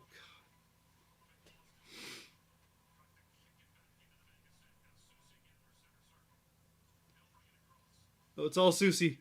You're McDavid, Susie. You're McDavid. Susie trying to beat 3 guys all by himself as a defenseman. Actually got farther than you probably would have expected. Oh.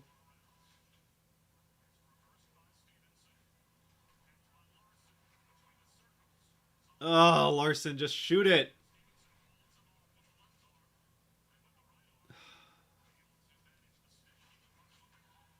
This is gonna end 5-2 with an empty netter.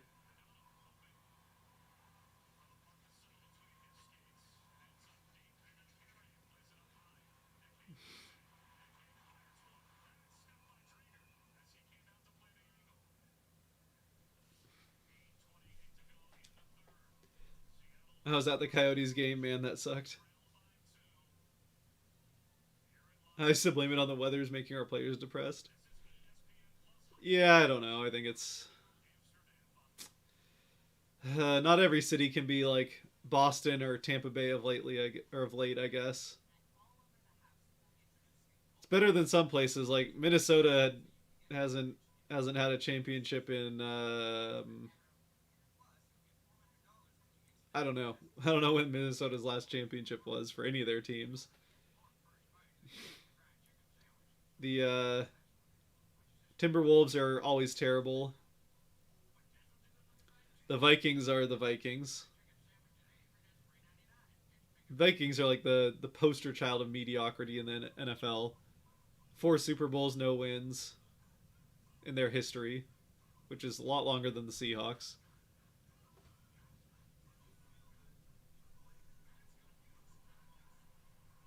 Wild and North Stars. Like the North Stars as a franchise didn't win anything until they went to Dallas, and then the Wild have done nothing in the playoffs.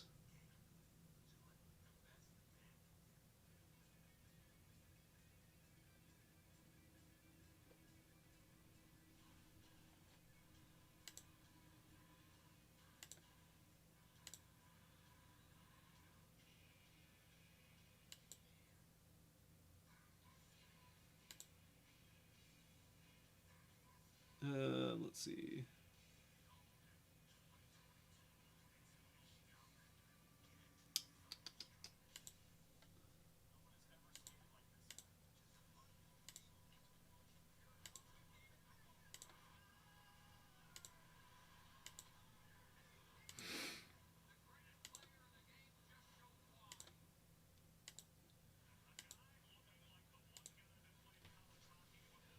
Sorry, dealing with some spam comments there.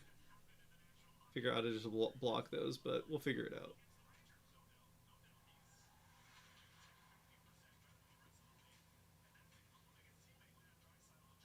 Yeah, they can't. They just like can't get into the offensive zone anymore.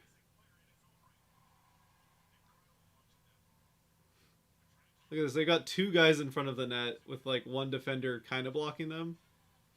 That's what Seattle just doesn't seem to have. They just have not been able to really consistently get guys in front of the net.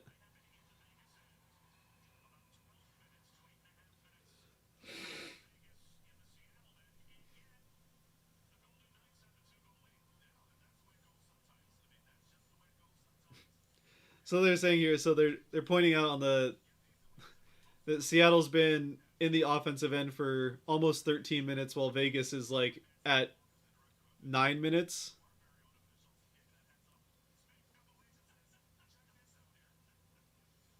And then they're like, "Oh yeah, that's just how it goes sometimes. That's just how it goes."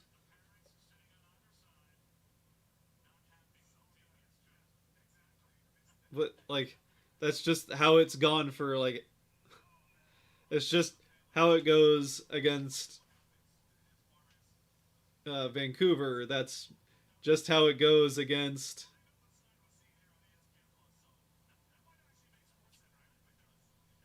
It's just against Vancouver. That's just how it goes against um, Arizona. That's just how it goes against the Rangers. It's just how it goes against Vegas. Eventually, it has to go the other way, right? And it's icing, and we go back the other way.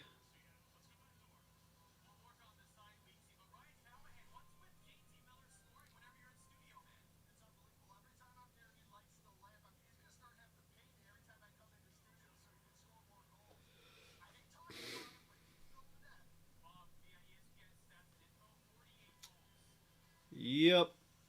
We always seem to have the stats on our side, more shots on net, more time on offensive zone, etc., but can't capitalize. Yep, that's basically how it's been since the Vancouver game at the start of the first homestand. During the road trip, they really didn't have the stats on their side. They were pretty bad in just about every way on the road trip, outside of the Nashville game, really.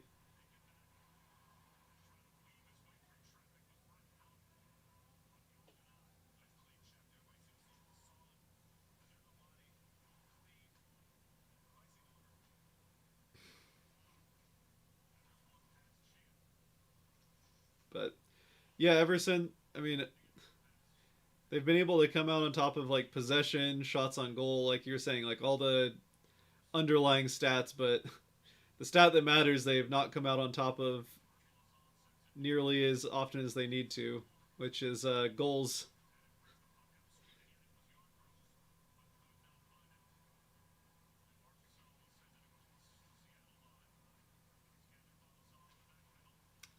I will say, like Drieger's not going to have a good save percentage coming out of this game, but this is another one where this is not Drieger's fault. There's one that was just a good tip that goes in. The first goal he has to save. That one he has to save for sure. We'll say that, but probably you can argue he should control a rebound, but that's one where a guy gets lost in the defense and just ends up cherry picking on the side of the net off a rebound. So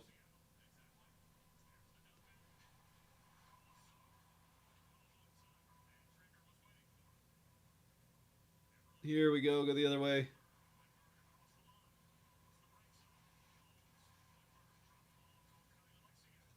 Alexiak in front. Oh, come on, guys, get it in, get it in, get one in.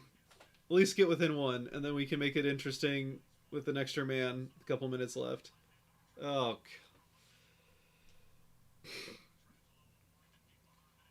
well, maybe they're just setting up for a exciting comeback.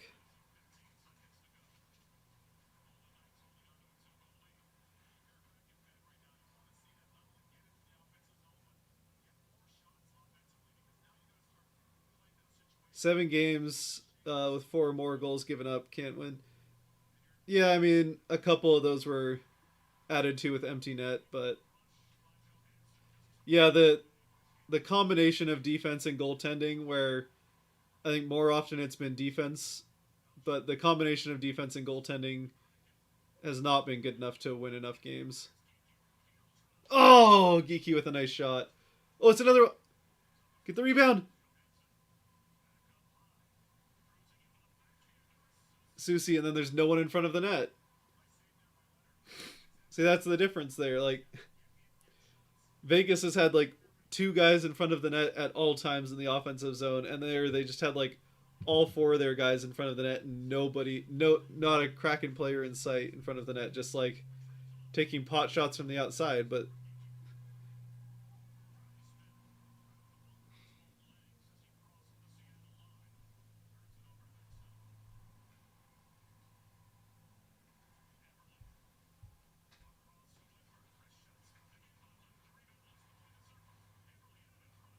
oh, couple of good chances.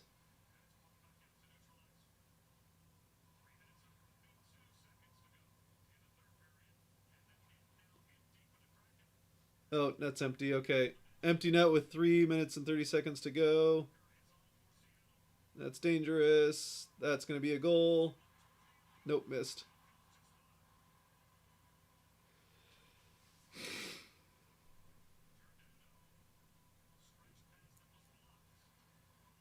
Oh,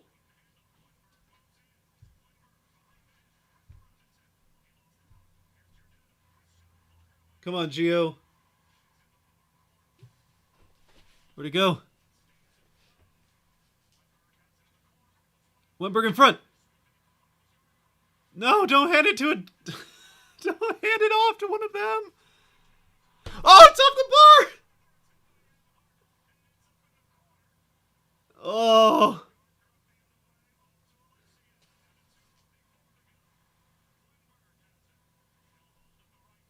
Wentberg just almost gave away the fifth goal.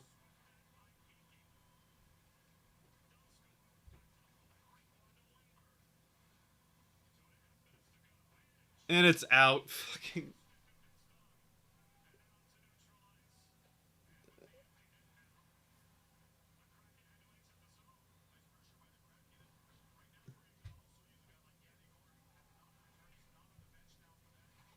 Oh, Yanni Gord's not even on the bench.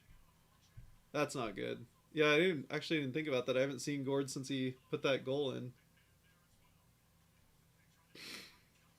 He took a blocked a shot with the inside of his knee earlier on, so that could be.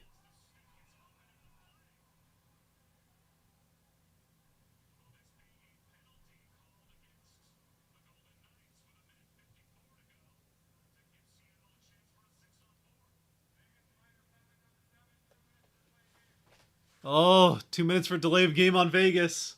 So we'll get 6-on-4 with 2 minutes left.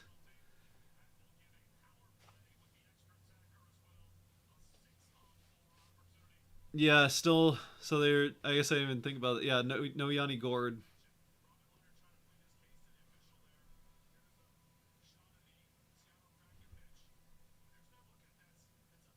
I like camping, but I live in the PMW. Yeah, it's definitely a camping heavy area.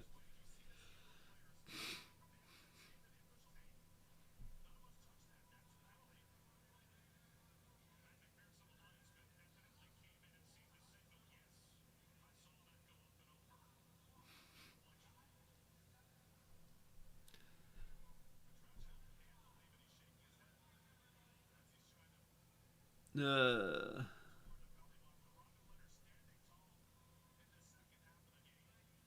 your channel helps me help.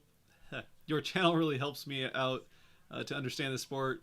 I'm really glad I got into this beautiful sport. Thank you. Yeah, appreciate it, Mr. Blonde. Glad to help. Glad to help. I'll definitely have more of the 101 videos coming. I was gonna record one today, but I actually wasn't feeling great, so figured I'd wait until I can put a little more into it. Um, so we'll probably try to make that happen early on next week. There's a 3-day break for the Kraken, so we'll try to make that happen then. So Kraken on the power play for the remainder of the game, or if they score, I guess. Of course, they're still down 2, so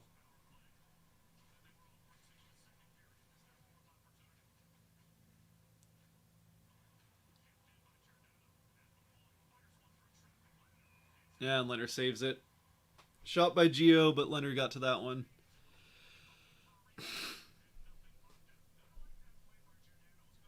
Well, hopefully Gord's okay, because if Gord's out, then you've got Gord and McCann out, and that's not good.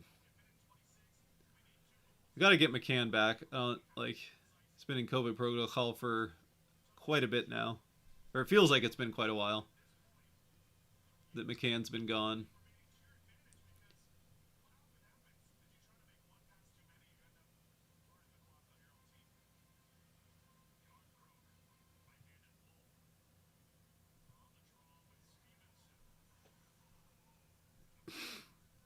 Man, imagine if they got another penalty for another.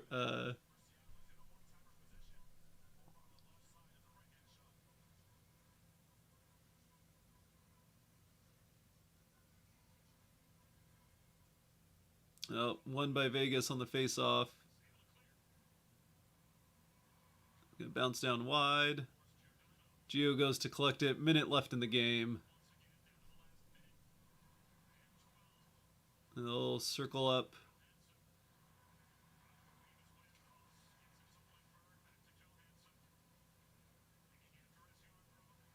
Where is it? Where is it? It's like up against the boards. No one can get to it. This is just like the end of the Arizona game all over again.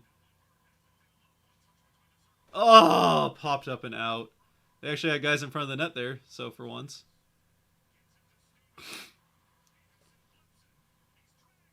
That'll be tripping. But it saved a goal.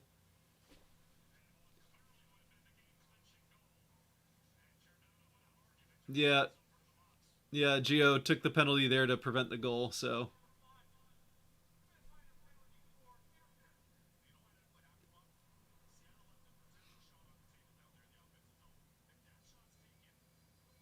And they're gonna. Why are they bringing. Why bother bringing Drieger out? I don't get it.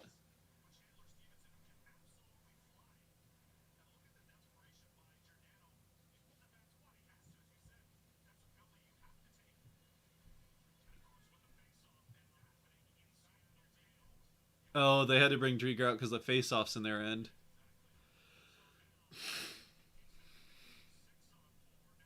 Well, this is over. Yeah, F's in the chat for the Kraken. 4-8-1 is a pretty bad start. They're just gonna try and ice away the rest of the time.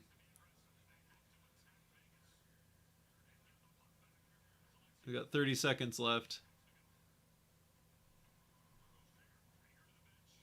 Well, maybe if you don't let them score twice in the first 2 minutes of the third period, then you get to overtime.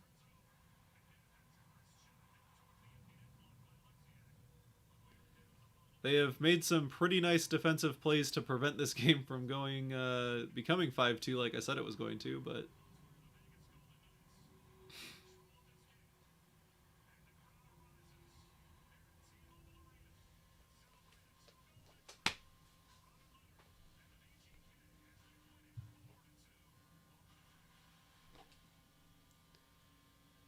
yeah, I stopped watching a few minutes ago. You didn't miss anything.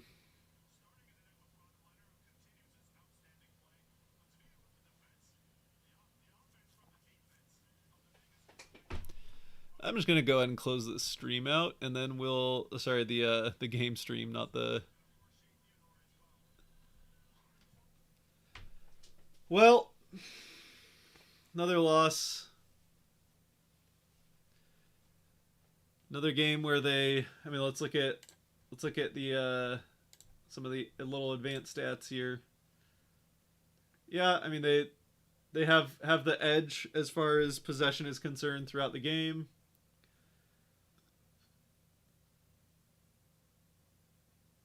but doesn't matter. Doesn't matter if you have the edge in possession if you don't put the puck in the net, and they didn't do that. So, like here, I'm just gonna transition this over so you guys can see it. Look at this. This so between those two power plays in the second period, this is that like run they had where it was just shots on shots on shots, and actually it wasn't even a ton of shots. They just kind of like held the offensive zone for a long time, got some chances, but like couldn't get anything on net, or obviously couldn't get anything into the net. But you have that much of a like that many scoring chances all in a row, and you can't get anything to go in. Let's see, look at expected goals. So Seattle in an advantage there, expected +3 or point 3. And this is like so this was actually looking pretty good. They were keeping a lot of shots to the outside here for the first two periods, and then the third period just a nightmare. Obviously the two goals come from there, but like there's one that was tipped in. The fourth goal was that one was tipped in. That wasn't, but yeah, I don't know. Rough game. Another rough one.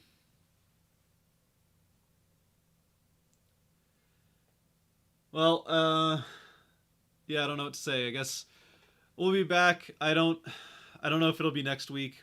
Probably gonna stick with the every other week theme that we've got going on, just because I've got a lot of stuff going on, general speaking. So that'd be in a couple of weeks.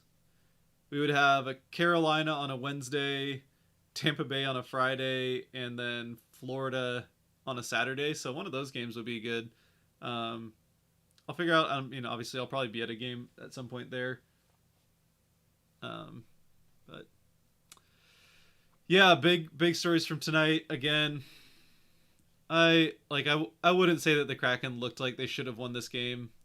It looked closer. Like it looked like a 3-2 game. Obviously, it ends up being 4-2. But um,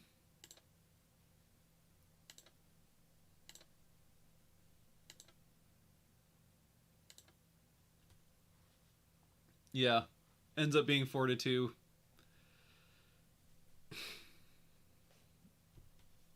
I don't know. It's just been a disappointing start to the season. I think, especially on the road. They're now 1-6-1 on the road, 3-2 at home. So once they get home, maybe they can start to get some of that energy back. But they just cannot win on the road. Still, that second game against Nashville, that's the only win they have on the road so far.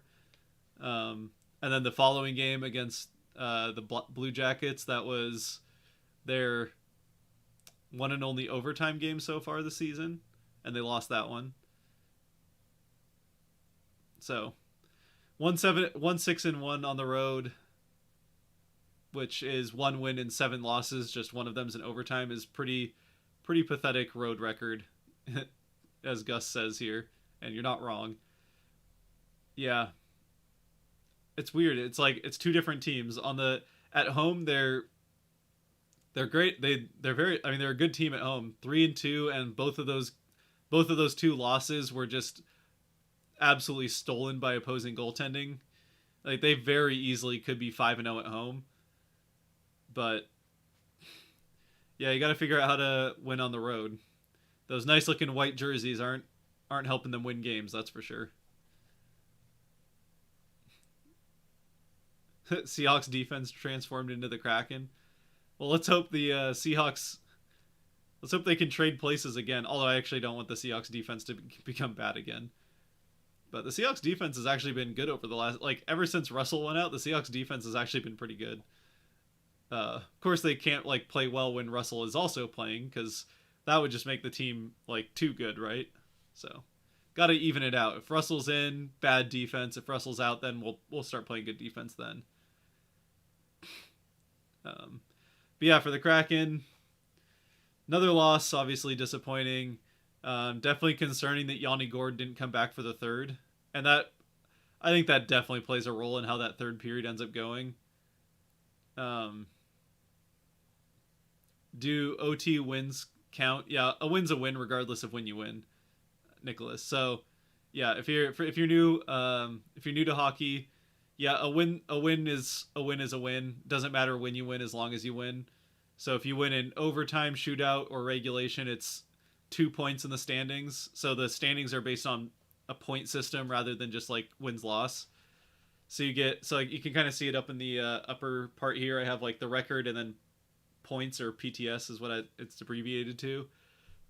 So you get 2 points for a win regardless of when in the game you win, and then you get 1 point if you lose the game in overtime or shootout. So the Kraken have 4 wins and 1 overtime loss, so that's 8 points for the 4 wins, and then 1 point for that overtime loss for the 9 points total. And 9 points in 13 games is not going to cut it. Just to put it quite simply. Still 2 points for overtime. Yep, yeah, it's still 2 points for a win regardless of when it happens, and then it's just 1 point if you lose in overtime or shootout, which comes after overtime if it's still tied.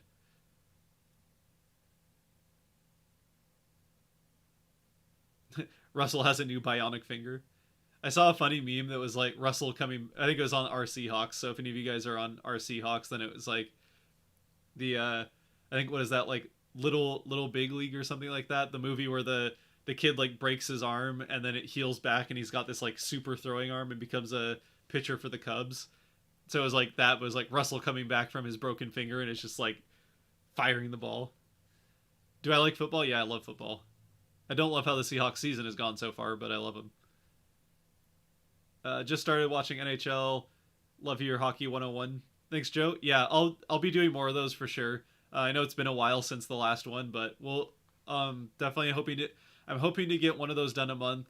I was gonna record one today, but wasn't feeling 100%, and yeah, I want to make sure I'm feeling good enough to give those videos everything that I can. So Kraken have, and obviously like for Kraken games that kind of got those videos as well. But hopefully at least record the next NHL 101 video early next week, and then once it's recorded, editing I can do whenever, so that definitely helps out. Recording, I just kind of have to like plan that around the rest of life. So yeah, I'll hopefully get the next NHL 101 recorded early next week, and then hopefully out sometime, hopefully not too long after that, but by the end of the month there will be another NHL 101 video. Next game is Anaheim. Yeah, next game is Anaheim on Thursday. And that's a team that's not supposed to be good, but they've had a surprisingly good start to the season compared to the Kraken's surprisingly bad start. So, Rookie of the Year. Yeah, Rookie of the Year is the movie I was looking for. Thanks for the catch there.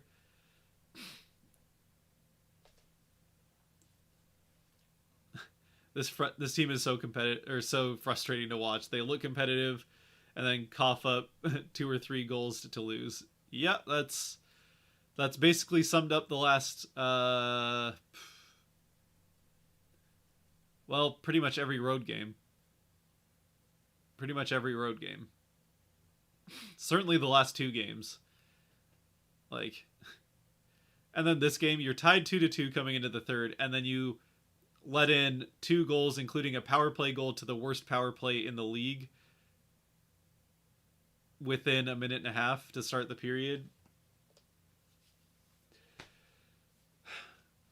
Yeah, we'll talk about it in the R&R. I'll have to close this out here in a little bit to get set up and recording for the R&R tonight, but they got through the first 2 periods fine as far as it is concerned, but this team has definitely started to develop a concerning issue with letting in goals at the start of periods. And yeah, they got through the first two without letting in a goal at the start of a period, and then let in two at the start of the third. So yeah, not great. Not great.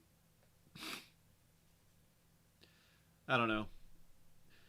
We'll go for another couple minutes here. The Kraken are what the Knights were supposed to be. We're the Bizarro Knights. Yeah, yeah, Tom. It's I guess like yeah, this is kind of what the Knights were supposed to be. I think like again, this is of any team in the NHL, this is the team that has the most reason to think that as the season goes along, they'll just get better as the season goes. But you also can't just like you can't be the Blues of 2019 and just rely on the second half of the season. You know, you have to at least be in the conversation getting into the second half of the season if that's when they're going to turn it on. And so far, yeah, not in the conversation.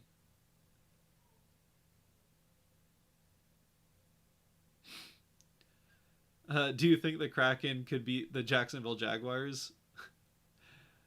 Well, the Jaguars did just beat the Bills, so I don't want to say too much about the Jags, but uh, yeah, I mean, I don't know. It's hard to say too much after they lost to Arizona a couple nights ago. So the Jaguars like the Coyotes are basically the Jaguars of the NHL, and the Kraken didn't beat them. That having been said, the Kraken did beat Nashville, who's looked, at least an average team coming into the season so far, and they beat the Wild, who look like, I mean, the Wild are a top 10 team for sure, and they beat the Wild and get another crack at them on Saturday. So they have a couple of good wins. They handled the Habs when the Habs are terrible. So time to fire Hackstall. That might be a bit early. I think if the Kraken finish this season as a bottom five team, then maybe go for a coaching change. But I think you finish off the season with Hackstall and just kind of see where things go. And ultimately, like if you're a bottom five team, there's no, I don't know. I mean, coaches get fired at all random points in the season, so if they're a bottom five team with a month left in the season, then maybe they fire Hackstall and get it over with quick. But yeah, I don't know.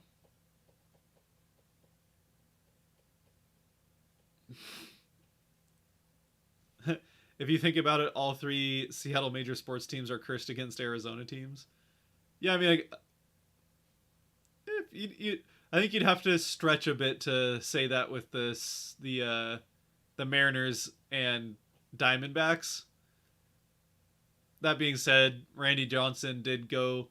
I mean, he didn't go straight to the Diamondbacks from the Mariners, but he was a great player for the Mariners.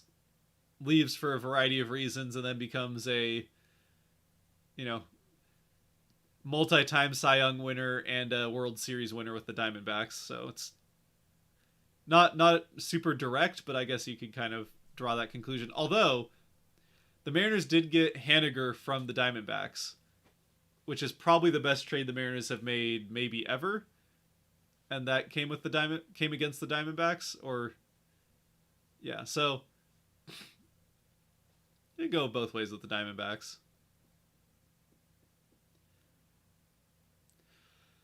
All right. Well, yeah. Did I watch the World Series game? I watched bits and pieces of a few of the games. I didn't watch any one of them all the way through. Um, yeah, I'll be honest. I haven't watched a ton of playoff baseball in the last 20 years, just because there's no Mariners, and I don't know. There's been some series that I've watched, but it's yeah. Playoff baseball is fun, and I'd like to watch more of it, but I just haven't really like. It's just too depressing to watch it, knowing that the Mariners just haven't been there forever. I don't know. I just can't get myself to do it. I'm back talking Verlander. No, we weren't talking about Verlander, but I don't know. Maybe they were in the chat. Trash Stros. Trash Stros is right. Yeah, definitely happy. Definitely happy the Braves won. Which is more just I'm happy the Astros lost. Like I don't care one way or another about the Braves, but I mean I will say I'm glad it was the Braves and not the Dodgers. If the Dodgers had won the World Series, I was still would have been glad it wasn't the Astros winning, but yeah, I've never been a fan of LA teams, so. All right. I think we'll wrap it up. Yeah, probably not a stream next week. We'll see.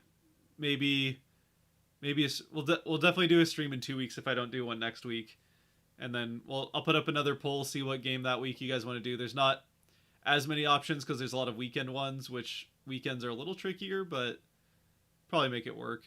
Oh, rumor about the Mariners going after Verlander. Maybe he didn't have a great. If I remember right, Verlander didn't have a great season this last year, and I feel like if Verlander like coming kind of on the back half of his prime, coming towards the end of his career, if he comes to the Mariners, that seems like a player where he's been good for so long and it's kind of like starting to seem like it might be the end. If he came to Seattle, he would just fall off a cliff. It kind of feels like that's just the Mariners just seem to have that effect on like guys that have been great elsewhere of just they don't pan out here for whatever reason. If the Mariners are going to win a trade, it's going to be like one with Haniger, where Haniger was like a side part of that trade, and then he turns out to be the best player in that trade by a long shot. So, anyway, bummer of a loss against definitely a beatable Vegas team. I can't say that it was one that I expected the Kraken to win. It was definitely, I was hoping to see a bounce back and maybe they could get in the win column again, but they just haven't figured out how to get a win on the road. So, yeah. Good news is most of the rest of their games are at home, but about half of them are still on the road, so they've got to figure out how to win on the road if they want to pull this season around. Yeah, 1-6-1 on the road is not going to cut it. 1-6-1 on the road is not going to cut it. All right.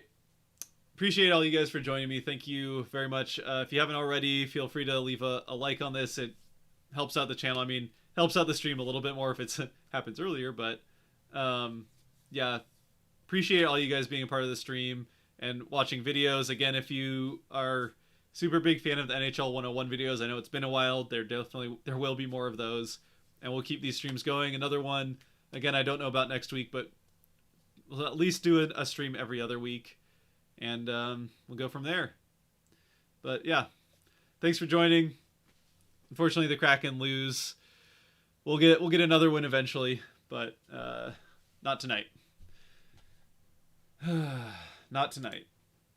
This awkward moment where I hit end stream and it takes a while for it to actually end, but I'll see you in the R&R.